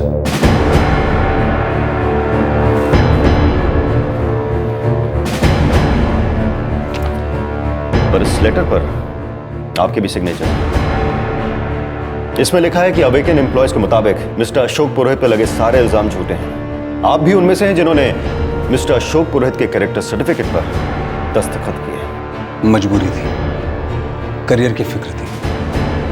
सच कहूं तो इस लेटर पे क्या लिखा है हमें नहीं मालूम था, वो जस्ट साइंड इट। लेकिन नम्रता ने इस बारे में मुझसे और राकेश सिन्हा से बात की थी।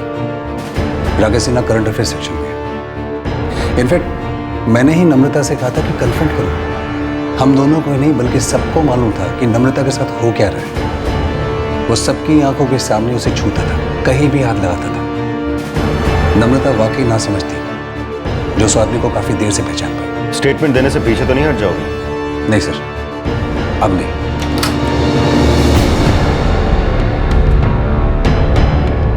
मिस्टर राकेश सिन्हा, नम्रता ने आपसे और नितिन से बात की थी? जी हाँ सर, बात की थी, और तब मैंने उससे कहा था कि उससे पहले भी अशोक पुरोहित के इसी बर्ताव की वजह से और भी कई 10 जॉब छोड़ के जा चुकी है। स्टेटमेंट दोगे या फिर मुकर जाओगे? डेफिनेटली दूंगा सर।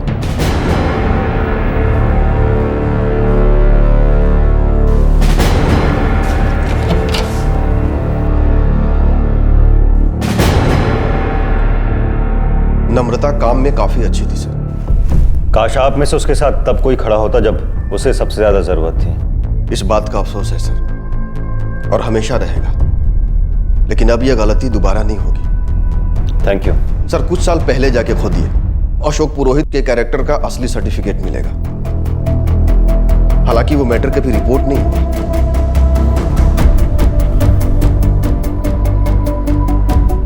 बंगलुरु के हमारे हर सोर्स, हर खबरी को काम पे लगा दो। पता करो कि इस अशोक पुरोहित के साथ क्या हुआ था, कब और क्यों। Yes sir. इनफैक्ट ये पूरा वाकया मैं अपने कलीग से सुना था। क्या सुना था आपने? देखिए, उस लड़की की शादी हो चुकी है, घर बस गया है। आप उसका नाम तो नहीं उछालोगे ना? विश्वास रखिए, ऐसा कभी नहीं होगा। कुछ साल पहले वो इंटर्न के तौर पे यहाँ ज्वाइन हुई थी। कितने साल पहले? तकरीबन 5 साल।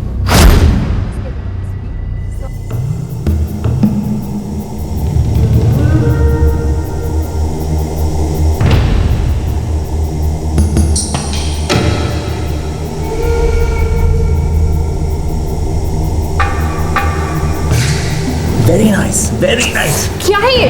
हाँ? व्हाट? क्या हुआ? बेवकूफ हूँ, दूध पीती बच्ची हूँ, कब से देख रही हूँ, कभी यहाँ हाथ लगाना, कभी वहाँ छूना। क्या लगता है तुम्हें कि मुझे कुछ समझ में नहीं आता कि तुम्हारी नीयत क्या है? इंटर्न हो ना, अपने करियर में आगे बढ़ना है या नहीं? Excuse me, go take a walk. तुम होते कौन हो? मैं वो हूं जो अगर तुम्हारी जिंदगी बना सकता है तो बर्बाद भी कर सकता है। अच्छा, अब तुम मेरी जिंदगी बनाओगे? एक्चुअली अशोक को अंदाजा ही नहीं था कि उसने किस चीज को न्योता दे दिया है। क्यों? ऐसा क्या हुआ था?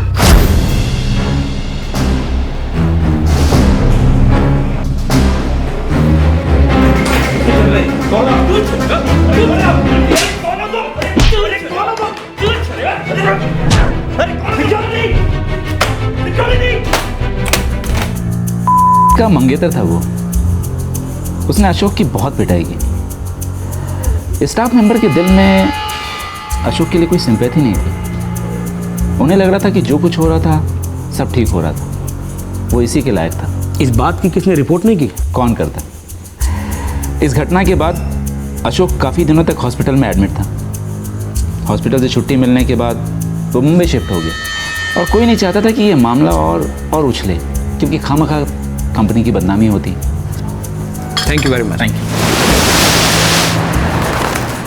अच्छा, मैंने सुना है उन्होंने अशोक पुरोहित की जिंदगी का कोई गड़ा मुर्दा बाहर निकाला है। कोई और भी लड़की थी जिसे उसने हरास किया था? हाँ, हालांकि वो बात तो दबा दी गई। उन्होंने बाहर ही नहीं आने दी होगी, जैसा मेरे केस में हुआ। एक रेपुटेड मीडिया हाउस है, कौन पंगा लेगा? और तुम्हें तो पता ही नहीं कि अशोक पुरोहित है क्या चीज़। अच्छे से जानती हूँ दादा कि वो क्या चीज़ है। एक लिच्चड़ आदमी जिसका हाथ लड़की देखी नहीं कि लपलपा जाता है।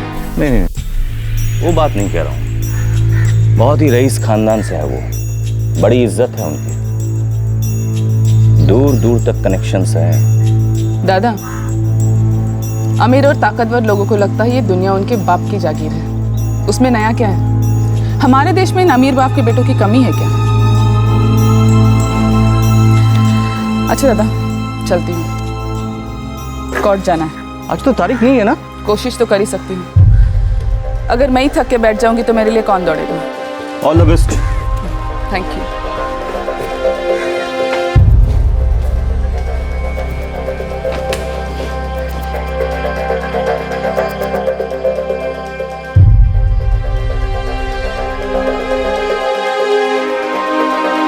मेरे पास कंप्लेंट की कॉपी है। एक मिनट,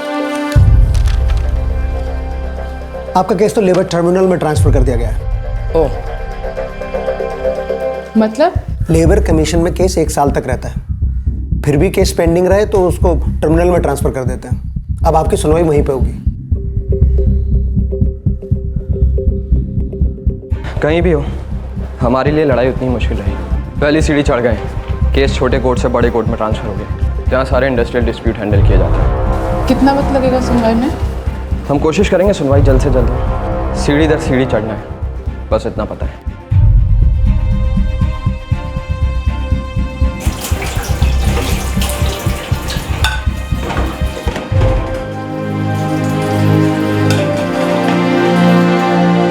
मम्मा, आप नाराज हो? नहीं बेटा, बिल्कुल नहीं। आपको ऐसा क्यों लगा? ऐसे ही आप नाराज लग रहे हो। नहीं बेटा, मैं बिल्कुल नाराज नहीं हूँ।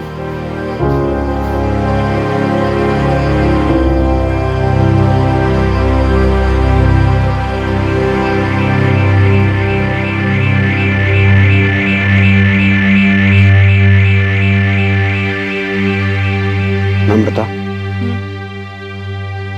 तुम्हें ऐसा तो नहीं लगता कि मुझे भी तुम्हारे ऑफिस में आकर अशोक की धुलाई करनी चाहिए थी? नहीं कैजाद, मुझे ऐसा कुछ नहीं लगता। शायद उसे तुरंत राहत मिल जाती, तुम्हें लगता कि इंसाफ हो गया, इतनी लंबी लड़ाई लड़ने की जरूरत ना होती।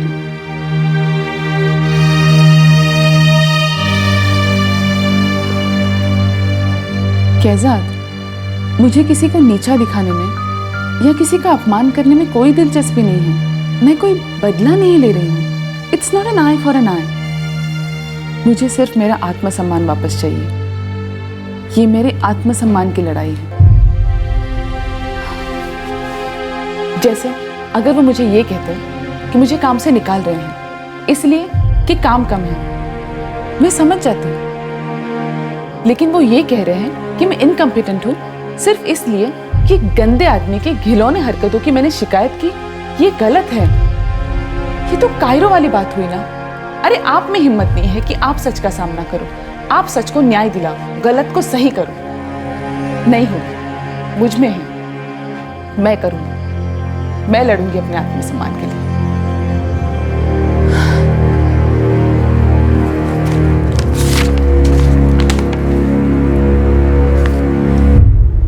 केस अब ट्राइब्यूनल में है और मेन बहस इस बात की है कि क्या मेरा टर्मिनेशन जायज था या नहीं। नहीं था, गलत था मुझे काम से निकालने का तरीका। और ये बात मैं उनसे मनवा के रहूंगी।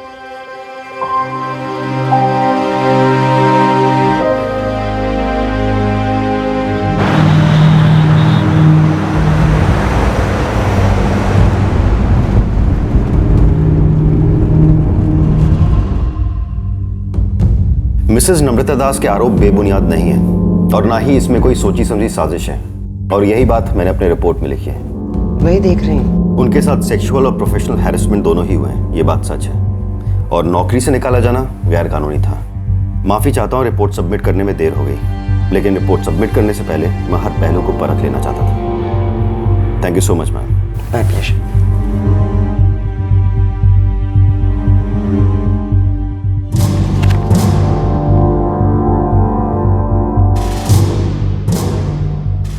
अब उम्मीद की जा सकती है कि केस की सुनवाई होगी।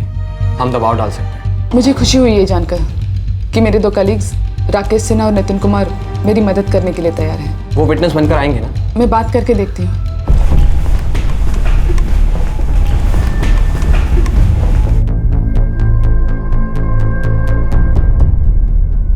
हम दोनों को ये लगता है कि नम्रता के मामले में इंटरनल इंक्वायरी होनी चाहिए।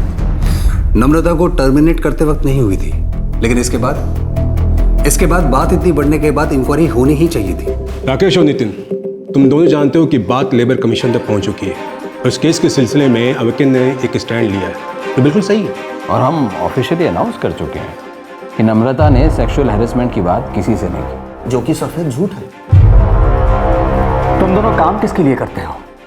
अवेकन के लिए या फिर नम्रता के लिए? सर, कॉन्शियस अबव कन्वीनियंस, ये मोटो साफ साफ बड़े शब्दों में अवेकन में लिखा हुआ है और जो हमने नहीं लिखा है। इसी कॉन्शियस से अगर काम किया होता तो शायद बात इतनी आगे तक बढ़ती नहीं थी। नम्रता ने आपसे अपॉइंटमेंट ली थी, मुझे पता। उसने बात की थी हमसे और हमने हमारी आंखों से देखा है कि सबके सामने मिस्टर अशोक नम्रता के साथ कैसा व्यवहार करते थे। और ये कोई पहला केस नहीं है, इसके पहले भी कई इंटर्न्स मिस्टर अशोक के इसी बर्ताव की वजह से जॉब छोड़ के जा चुकी हैं। ये और बात है कि उनमें हिम्मत नहीं थी, लेकिन नम्रता में थी सच बोलने की हिम्मत। And I am sorry to say sir, लेकिन आप में भी ये कहने की हिम्मत नहीं है कि नम्रता ने जब आपसे सेक्सुअल हैरेसमेंट की कंप्लेन की उसके बाद ही उसे नोटिस दिया गया।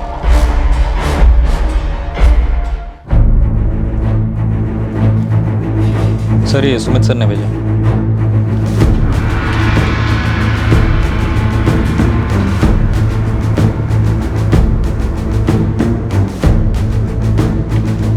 सर, ये सुमित सर ने भेजा।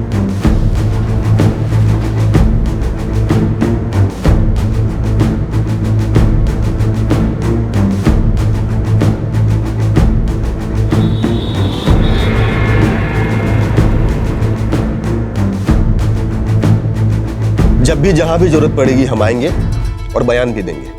और होपफुली हम लोग मुंबई में हो जब तुम्हें हमारी जरूरत पड़े। थैंक्स। रियली। इसमें थैंक्स की क्या बात है नम्रता, वैसे भी अब हम अवेकिन के कैद से आजाद है। कब तक बर्दाश्त करते उस गंदगी को?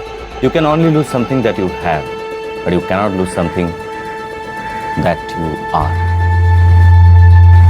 एक हाथ टोल का एक फेमस कोट है।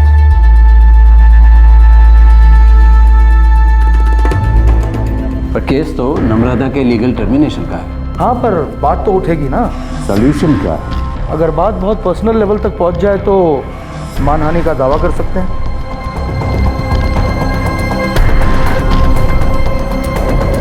सुनवाई कल से शुरू होगी।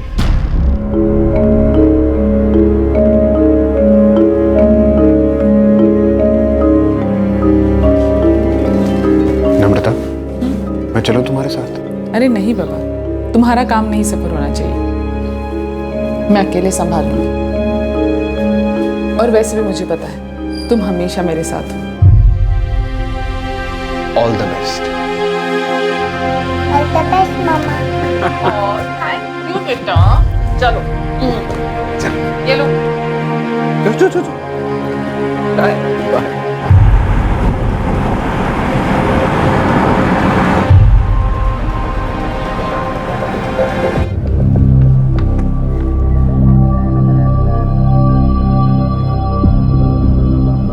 सर, पुलिस इन्वेस्टिगेशन से बात सामने आई है कि मिसेस नम्रता के आरोप निराधार नहीं है। उनका सेक्सुअली और प्रोफेशनली हैरेसमेंट किया गया है। उन्हें टर्मिनेट भी किया गया तो बिना किसी जांच पड़ताल के, बिना किसी इंक्वायरी के। मिसेस दास ने सारे वाक्य की जानकारी रिटर्न कंप्लेंट के तौर पर ग्रुप हेड को दी थी, जिसमें इस बात का भी साफ साफ जिक्र था कि उस दिन सीईओ के साथ मीटिंग में क्या क्या हुआ। लेकिन इस बात का जवाब बड़ी ही गैर जिम्मेदारी से दिया गया। कहा गया कि उनके सारे आरोप झूठे हैं और ये सब कुछ एक सोची समझी साजिश है, और इसी इलीगल टर्मिनेशन को हमने चुनौती दी है। मेरी ट्राइब्यूनल से विनती है कि इसे वर्क्समैन इलीगल टर्मिनेशन का केस माना जाए और मिसेस नम्रता को योग्य राहत दी जाए। आपने इस रिटन इलीगल टर्मिनेशन के आरोप को ही चुनौती दी है और किसी तरह के समझौते से भी इनकार किया है? सर, पहली बात तो यह है कि मिसेस नम्रता दास का टर्मिनेशन का जो फैसला है वो उनके अपॉइंटमेंट लेटर के क्लॉजेस के हिसाब से बिल्कुल सही है। इसमें स्पष्ट रूप से लिखा है कि मैनेजमेंट को पूरा अधिकार है कि वो किसी भी अपॉइंटी को कभी भी टर्मिनेट कर सकता है अगर उसका काम सबस्टैंडर्ड है तो, या उनके किसी भी कार्य से ऑर्गेनाइजेशन की प्रतिष्ठा को नुकसान हो। मिसेस दास को काम से निकाले जाने का कारण उनकी इनकॉम्पिटेंसी है। इस बात को नोट किया जाए कि जब तक मिसेस नम्रता दास नौकरी पर थी उस दौरान किसी भी तरह की शिकायत नहीं दर्ज हुई, यहाँ तक कि सेक्सुअली या प्रोफेशनली हैरेसमेंट का केस तक नहीं हुआ। लेकिन उनके नौकरी से निकलने के ठीक 3 महीने बाद ये कंप्लेन लेटर मिला। ये क्लियरली आफ्टर थॉट है सर। ये एक रिपोर्ट है उनके चीफ रिपोर्टर ने दी है जो उनके परफॉर्मेंस के बारे में ये कहती है कि उनका परफॉर्मेंस अवेकन के स्टैंडर्ड का था ही नहीं, उनका काम सब स्टैंडर्ड था और कोई वजह नहीं थी कि उन्हें नौकरी पर रखा जाए। सर, मैंने अवेकन में जून 2002 से लेकर जब तक मुझे नौकरी से निकाला नहीं गया था तब तक काम किया है। मेरे 25 से भी ज्यादा आर्टिकल्स इस न्यूज़पेपर में पब्लिश हुए हैं, जैसे मैंने लिखे थे उन्हीं शब्दों में। यहाँ तक कि उनके बायलाइंस भी चेंज नहीं किए गए और इस दौरान मुझे कभी ये नहीं कहा गया कि मेरा काम सब स्टैंडर्ड है। चीफ रिपोर्टर की रिपोर्ट तब आई जब मैंने सीईओ से हैरेसमेंट की शिकायत की। मैं सीईओ से मिली थी सर, उन्हें ये बताने के लिए कि मेरे आर्टिकल्स रिजेक्ट किए जा रहे हैं जबकि वो अच्छे हैं, और मैंने वजह भी बताई थी। लेकिन जो भी उन्होंने कहा काफी शर्मनाक था। सर, मेरे जो आर्टिकल्स रिजेक्ट कर दिए गए हैं, अगर आप उन्हें देखेंगे तो आपको पता चलेगा। सेम सब्जेक्ट पे दूसरे करस्पॉन्डेंट्स ने रिसर्च की और उनके आर्टिकल्स पब्लिश किए गए। अगर मैं अपने जॉब में इनकम्पिटेंट होती तो ऐसा होता। अचानक मुझे कहा गया कि मेरे आर्टिकल सब स्टैंडर्ड है और तुरंत मुझे काम से निकाल दिया गया। आपने श्री अशोक पुरोहित के खिलाफ जो इल्जाम लगाए हैं, क्या उसका जिक्र आपने कभी अपने किसी कलीग के साथ नहीं किया? किया था। मेरे 2 कलीग्स मिस्टर राकेश सिन्हा और मिस्टर नितिन कुमार को मैंने बताया था। उन्होंने मुझे ये तक कहा था कि इससे पहले भी कुछ इंटर्न्स ने अशोक पुरोहित के बिहेवियर की वजह से अपनी जॉब छोड़ी थी। सुनी सुनाई बातों के लिए यहाँ कोई जगह नहीं। क्या आपके पास कोई ठोस सबूत है? सर, राकेश सिन्हा और नितिन कुमार ने इन्वेस्टिगेशन अथॉरिटीज को बयान दिए हैं। उन दोनों के सिग्नेचर्स उस लेटर पर है जिसमें यह लिखा गया है कि मिसेस नम्रता दास के लगाए हुए आरोप बेबुनियाद है, और उसके बाद वही लेटर पुलिस को दिया गया। Sir, this is also an important point. Police तहकीकात करने पहुंचती है उन्हें एक लेटर दिया जाता है और तहकीकात रोक दी जाती है। सर उसके बाद तहकीकात तब शुरू होती है जब एक IPS रैंक के ऑफिसर को एक केस सौंपा जाता है। सर इससे पहले के पुलिस अधिकारियों पर अवेकन जैसी बड़ी कंपनी का इतना ज्यादा दबाव था कि वो तहकीकात कर ही नहीं पाए। सर आप अंदाजा लगा सकते हैं कि एम्प्लॉयज ने किस दबाव में आके सिग्नेचर किए होंगे। अवेकन में सेक्सुअल हैरेसमेंट सेल था ही नहीं। जब मिसेस नम्रता दास ने न्याय के लिए हर संभव प्रयास किया, हर दरवाजा खटखटाया, तब जाके अवेकन में सेक्सुअल हैरेसमेंट सेल को कॉन्स्टिट्यूट किया गया। योर ऑनर, अवेकन का ब्यूरो चीफ होने के नाते ये मेरी जिम्मेदारी है कि मैं हमारे यहाँ पब्लिश होने वाले हर आर्टिकल की क्वालिटी पे नजर रखूं। हमारे चीफ रिपोर्टर ने कई बार मेरा ध्यान इस बात की तरफ खींचने की कोशिश भी की कि इनके आर्टिकल्स में गलतियां थी, फैक्चुअल भी और ग्रामेटिकल भी। मेरा काम है गलतियों को ठीक करना और अपने नीचे काम करने वाले लोगों को अच्छे से अच्छा काम करने के लिए एनकरेज करना, और साथ ही साथ मुझे ये भी जज करना पड़ता है कि हमारे यहाँ काम करने वाले एम्प्लॉयज में से कौन आगे बढ़ने के लायक है और कौन नहीं। अब जहां तक मिसेस नम्रता दास का सवाल है, तो जब से ये हमारे ऑफिस में आई, ये एक बहुत ही इनकॉम्पिटेंट एम्प्लॉय थी और ये उन एम्प्लॉयज में से थी जिनके काम के सुधरने की कोई गुंजाइश नहीं थी। योर ऑनर, जो सेक्सुअल हरासमेंट का इल्जाम इन्होंने मुझ पे लगाया है वो बिल्कुल बेबुनियाद है। दरअसल ये मुझसे और मेरी कंपनी से बदला लेने के लिए ऐसा बेतुका और घटिया इल्जाम हम पे लगा रही है। एक इंसान जिनके ज्यादातर आर्टिकल्स छपे वो आपकी नजर में इनकॉम्पिटेंट है और उनमें सुधार की कोई गुंजाइश नहीं है। क्वालिटी और क्वांटिटी में बहुत फर्क होता है। चीफ रिपोर्टर की रिपोर्ट के मुताबिक मिसेस नम्रता दास की इनकॉम्पिटेंसी के 2 कारण थे। उन्होंने उतने आर्टिकल्स फाइल नहीं किए जितने उन्हें करने चाहिए थे, यानी कि कम क्वांटिटी, और दूसरी तरफ खराब क्वालिटी। तो एक तरफ कम काम और दूसरी तरफ सब स्टैंडर्ड काम। हाँ, हो सकता है। और चीफ रिपोर्टर की रिपोर्ट की वजह मिसेस नम्रता दास की आपके खिलाफ शिकायत नहीं थी और आपके बर्ताव में ऐसा कुछ भी नहीं था जिस पर उंगली उठाई जा सके। आप मेरे रिकॉर्ड्स चेक कर सकते हैं। योर ऑनर, मेरे इतने लंबे करियर में आज तक कभी भी किसी ने मुझ पे कोई आरोप नहीं लगाया। पहली बार मेरे करियर में किसी फीमेल एम्प्लॉय ने मुझ पे इतना घटिया इल्जाम लगाया है।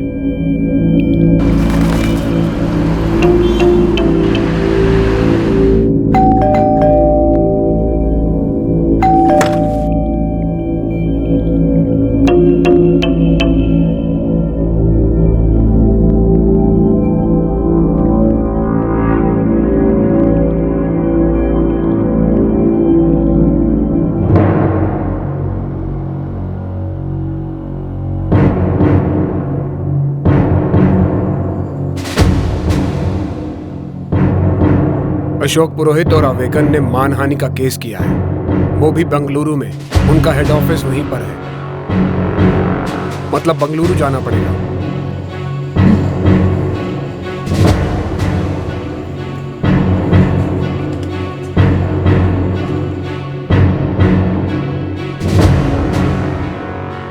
मानहानि और कॉन्स्पिरेसी का मुकदमा है, आपको एक और वकील करना होगा।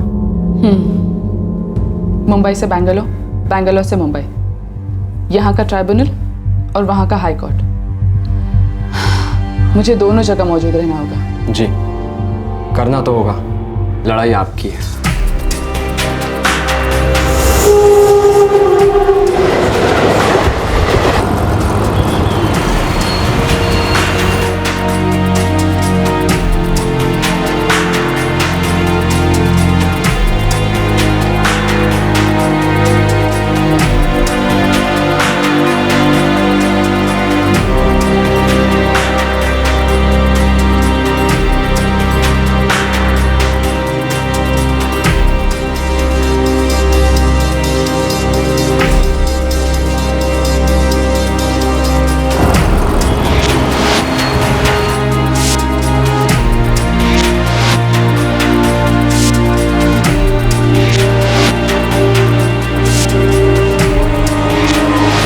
नम्रता जी, आज हियरिंग नहीं है, उनका एडवोकेट किसी और केस में बिजी है।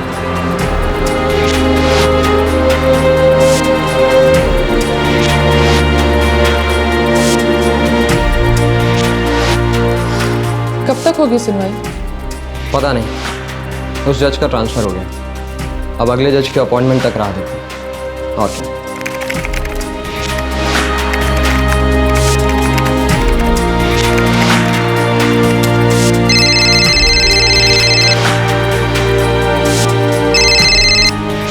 Hello, yeah Namrata Das here. Thank you so much. But I am really sorry. मैं फिलहाल सिर्फ फ्रीलांस काम कर रही हूँ। नहीं सच। बिकॉज केस के सिलसिले में मुझे कभी मुंबई जाना पड़ता है तो कभी बेंगलुरु। मैं कमिट नहीं कर पाऊंगी। थैंक्स।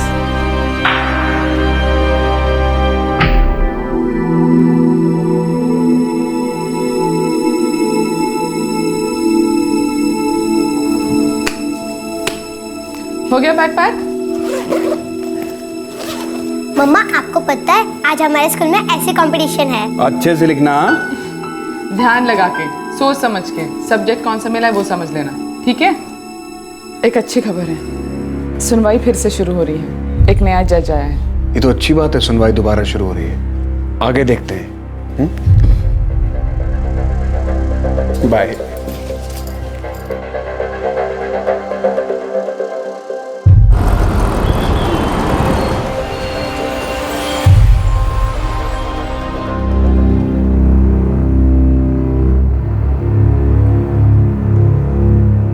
मैं अवेगन में पिछले 8 सालों से काम कर रही हूँ और मिस्टर अशोक पुरोहित को मैं बहुत ही अच्छी तरह से जानती हूँ। वो एक बेहद ही शरीफ इंसान है और बहुत ही अच्छे प्रोफेशनल भी।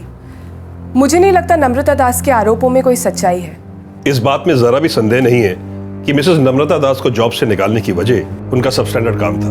और रहा सवाल मिस्टर अशोक पुरोहित का, तो उन्हें मैं बरसों से जानता हूँ। मिसेस नम्रता तो क्या, वो किसी भी महिला के साथ ऐसी घटिया हरकत कर ही नहीं सकते। सो मिस्टर आनंद शर्मा, आप मिसेस नम्रता दास से एक ही बार मिले? यस। पर मैं ये बात जानता था कि कोई उनके काम से खुश नहीं था। ये आपको कब पता चला? रेगुलर बोर्ड मीटिंग्स में ब्यूरो चीफ और चीफ रिपोर्टर्स के साथ ये बात डिस्कस होती थी। तो क्या आपने कभी भी इस बारे में कोई मेमो इशू किया? नहीं, कोई जरूरत नहीं थी। मिसेस दास प्रोबेशन पर थी, इसलिए इनफॉर्मली डिसीजन लेने में हमें कोई मुश्किल नहीं हुई। सर, पहली बात, मिसेस नम्रता दास प्रोबेशन पर थी, इसीलिए कानूनन उन्हें वर्कमैन नहीं माना जा सकता। वो एक एम्प्लॉय नहीं थी, वो सिर्फ प्रोबेशन पर काम करने वाली एक रिपोर्टर थी। आप कहना क्या चाहते हैं? सर, मैं वही कहना चाहता हूँ कि ये केस लेबर ट्राइब्यूनल के ज्यूरिडिक्शन में आ ही नहीं सकता, क्योंकि मिसेस दास एम्प्लॉय थी नहीं और इसीलिए उन्हें वर्कमैन नहीं माना जा सकता।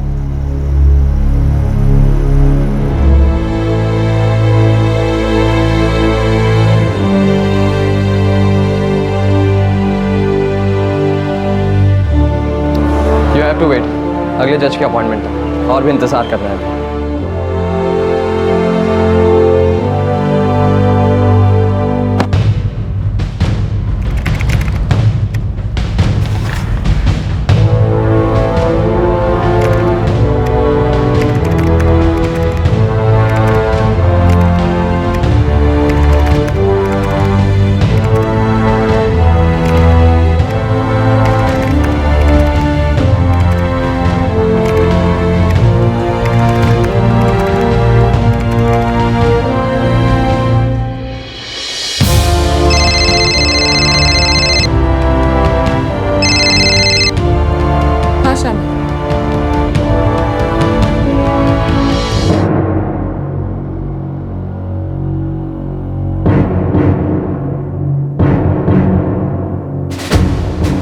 सर, पिछले आर्ग्यूमेंट में मैंने ये साबित कर दिया था कि कानूनन मिसेस दास को वर्कमैन नहीं माना जा सकता, क्योंकि वो प्रोबेशनरी हैं और एम्प्लॉय नहीं। सर, मिसेस नम्रता दास एक वर्किंग जर्नलिस्ट थी। अगर इस एक्ट पर आप गौर करें, इसमें स्पष्ट रूप से लिखा है कि एक वर्किंग जर्नलिस्ट की डेफिनेशन है एक ऐसा कोई भी व्यक्ति जिसका काम जर्नलिज्म हो, वो चाहे होल टाइम हो या पार्ट टाइम, चाहे किसी भी एक अखबार के साथ या एक से अधिक अखबार के साथ, चाहे वो एडिटर हो या राइटर, न्यूज इंचार्ज या सब एडिटर, फीचर राइटर या कॉपी टेस्टर, रिपोर्टर या करेस्पॉन्डेंट, कार्टूनिस्ट या फोटोग्राफर।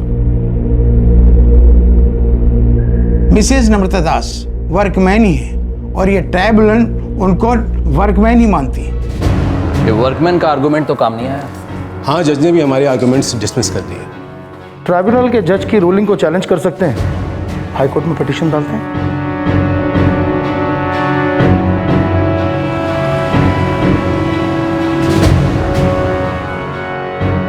मिसेस नम्रता दास इस एक्ट के मुताबिक निस्संदेह वर्कमैन ही है। इस केस की आगे की कार्रवाई फिर से ट्राइब्यूनल कोर्ट में ही होगी।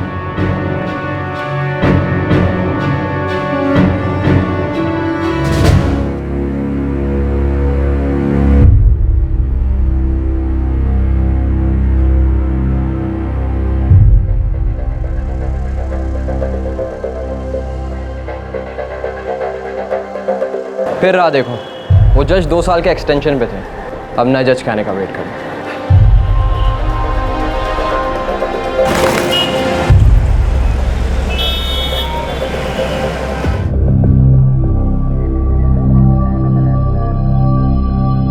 सर वो लेटर जिस पर अवेकन के एम्प्लॉयज के सिग्नेचर थे, उस पर मैंने दबाव में आके साइन किया था। मुझे तो ये भी नहीं बताया गया था कि उस पर क्या लिखा हुआ है। सर मैं अपनी तरफ से दावे के साथ कह सकता हूं कि बाकी एम्प्लॉयज ने भी दबाव में आके ही साइन किया होगा। हो सकता है कि ये आपके साथ हुआ हो, बाकी लोगों के साथ नहीं। आप अपने बारे में बता सकते हैं पर सारे एम्प्लॉयज के बारे में नहीं। सर अगर एक एम्प्लॉय दबाव में आके दस्तखत कर सकता है तो इस बात की पूरी संभावना है कि बाकी एम्प्लॉय भी दबाव में आके दस्तखत कर सकते हैं। सर मेरी बाकी एम्प्लॉय से बात भी हुई है, लेकिन कोई भी ऑन रिकॉर्ड ये बात कहना नहीं चाहता।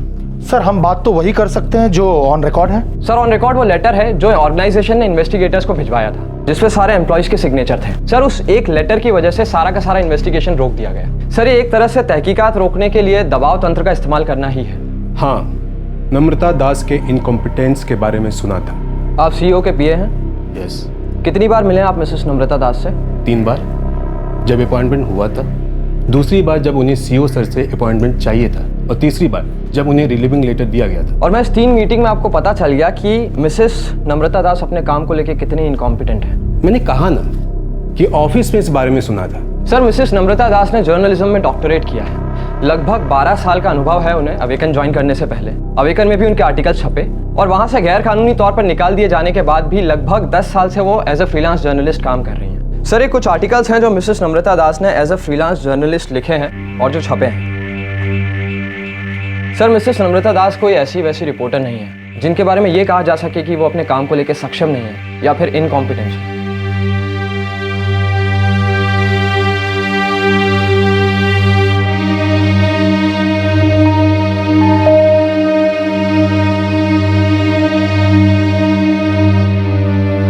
मम्मा ये ऐसे मैंने लिखा, देखो ना कैसा है।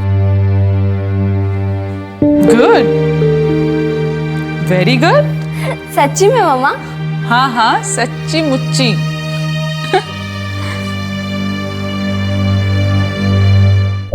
दिल्ली कॉरेस्पॉन्डेंट से कहो उस लड़की की फैमिली के हर छोटी बड़ी डिटेल चाहिए। I think we should do this story in the Sunday edition. Rape laws पर जमकर बहस छिड़ी हुई है, sexual harassment, eve teasing. I think हमें इस पे कवरेज डालनी चाहिए। Great, put it on second page. नहीं, सेकंड पे नहीं, थर्ड पेज पे डालो। सेकंड पेज पे ढेर सारे फोटोग्राफ्स होंगे, देश भर में इतने कैंडल मार्च हुए हैं उनके। बाय द वे आज कैंडल मार्च है बांद्रा के पास, उसे कवर करो, वहाँ सेलिब्रिटीज आने वाले हैं। ट्विटर पर कौन क्या कर रहा है, रिपोर्ट इट। एक्यूज्ड, उनकी फैमिली बैकग्राउंड, उनकी हिस्ट्री, सब पर डिटेल आर्टिकल होनी चाहिए। आई थिंक उनमें से एक जुवेनाइल। तो क्या हम टीम को सिंगापुर भेजें? ये आनंद ही डिसाइड कर सकते हैं। Okay, here's the budget plan.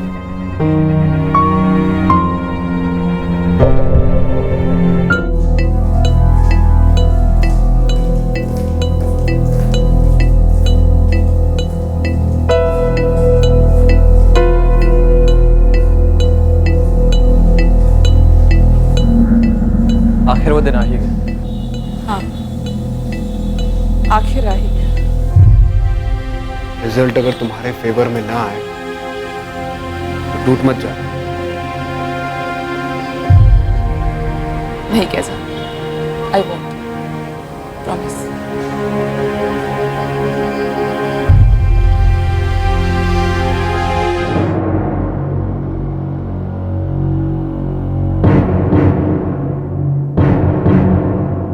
सन 2004 से अब तक दोनों पक्षों द्वारा दी गई सारी आर्गुमेंट्स मैंने पढ़ी। उन्हीं के आधार पर कोर्ट इस नतीजे पर पहुंचा है कि अवेकन इस ऑर्गेनाइजेशन ने मिसेस नम्रता दास के साथ अन्याय किया। जब सेक्सुअल हरासमेंट सेल था ही नहीं तो वो रिटर्न कंप्लेंट लेकर जाती कहां? 3 महीने बाद उन्होंने लिखित शिकायत दर्ज की। उस शिकायत को संदेह की दृष्टि से नहीं देखा जा सकता। अगर रिपोर्ट देर से भी दायर हुई तब भी उस पर कोई कार्रवाई होनी चाहिए थी। मिसेस दास के अनुसार उन्होंने वर्बली ये शिकायत सीईओ आनंद शर्मा से की। जाहिर है उन्होंने इनकार कर दिया और उन्होंने ये भी कहा कि कोई लिखित शिकायत दर्ज नहीं की गई। लेकिन लिखित कंप्लेंट चाहे 3 महीने बाद मिली, फिर भी अवेकन ने कोई कार्रवाई नहीं की, ना ही समस्या की जड़ तक पहुंचने की कोशिश की गई। उचित होता कि ब्यूरो चीफ मिस्टर अशोक पुरोहित से यह स्पष्टीकरण मांगा जाता कि आखिर उनके खिलाफ सेक्सुअल हरासमेंट का केस क्यों लगा। मिसेस दास सीईओ मिस्टर आनंद शर्मा से मिली और कुछ ही दिनों बाद चीफ रिपोर्टर ने उनके खिलाफ इनकम्पिटेंसी की रिपोर्ट दर्ज कर दी और मिस्टर आनंद शर्मा ने भी कहा कि उन्हें नौकरी से इसलिए निकाला गया कि वो कॉम्पिटेंट नहीं थे। ये साफ रूप से सामने आता है कि मिसेस दास के खिलाफ जो भी कार्रवाई हुई वो बहुत जल्दबाजी में हुई और उन्हें सफाई का कोई मौका नहीं दिया गया। आखिर मिसेस दास को नौकरी से निकालने की इतनी जल्दबाजी क्यों थी? मिसेस दास की योग्यता और उनकी कैपेबिलिटी पर उठाए गए सारे सवाल बेसलेस हैं। उनकी एजुकेशन, उनकी क्वालिफिकेशन और उनका अनुभव इस बात का सबूत है कि उन्हें नौकरी से निकाले जाना न सिर्फ गैर कानूनी है बल्कि उनके साथ अन्याय भी है। इससे स्पष्ट होता है कि निश्चय ही इसका कोई और कारण रहा होगा। मिसेस दास ने इतने वर्षों में जो यातनाएं सही, जो कष्ट उठाए, उन सब को देखते हुए यह अदालत ये फैसला सुनाती है कि मिसेस नम्रता दास को उनकी नौकरी पर रीइंस्टेट किया जाए और टर्मिनेट किए जाने से अब तक का वेतन दिया जाए।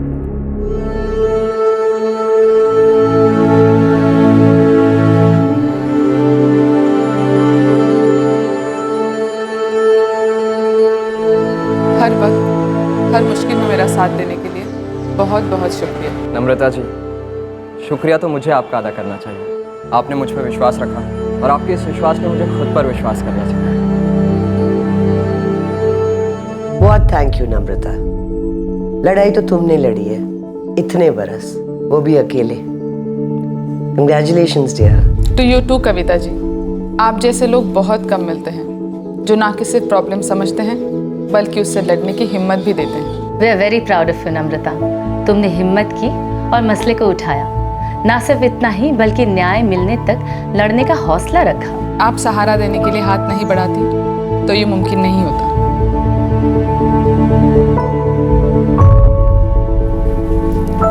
मम्मा, ना आज आपका बर्थडे, ना मेरा और ना ही पापा का, तो फिर हमने केक क्यों काटा?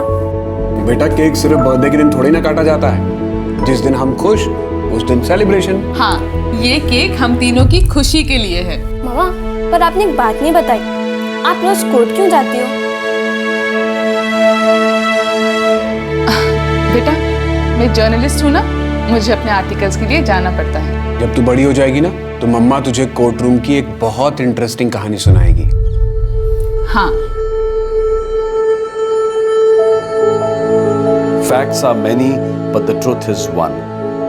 ट्रिब्यूनल कोर्ट के ऑर्डर को हाई कोर्ट में चुनौती दी जा सकती है। 26 फरवरी 2013 को हमारी संसद ने एक कानून पारित किया। इस कानून में किसी भी वर्क प्लेस पर काम करने वाली सभी महिलाएं, चाहे वो घर में काम करने वाली नौकरानियां हो या खेतों में मजदूरी करने वाली, इन सभी औरतों को यौन उत्पीड़न से यानी कि सेक्सुअल हैरेसमेंट से सुरक्षा प्रदान की गई है। इस कानून के अनुसार ऐसे केसेस के लिए वर्क प्लेस पर ही एक कमेटी बनाकर 90 दिनों के अंदर उसकी सुनवाई की जानी चाहिए। ऐसा ना करने पर दोषी कंपनी को 50,000 रुपए तक का जुर्माना हो सकता है। इस कानून का बार बार उल्लंघन करने पर सजा भी बढ़ सकती है और कंपनी का लाइसेंस या रजिस्ट्रेशन भी रद्द किया जा सकता है। क्राइम पेट्रोल सलाम करता है उस औरत को जिसने अन्याय के खिलाफ आवाज उठाई, उसके पति को जिसने इस लंबे संघर्ष में अपनी पत्नी का साथ दिया, और सलाम करता है उन सभी लोगों को, संस्थाओं को जिन्होंने एक बड़े मीडिया हाउस के सामने ना झुककर एक मिसाल कायम की। ये वो लोग हैं जिन्होंने अपने विवेक की आवाज सुनी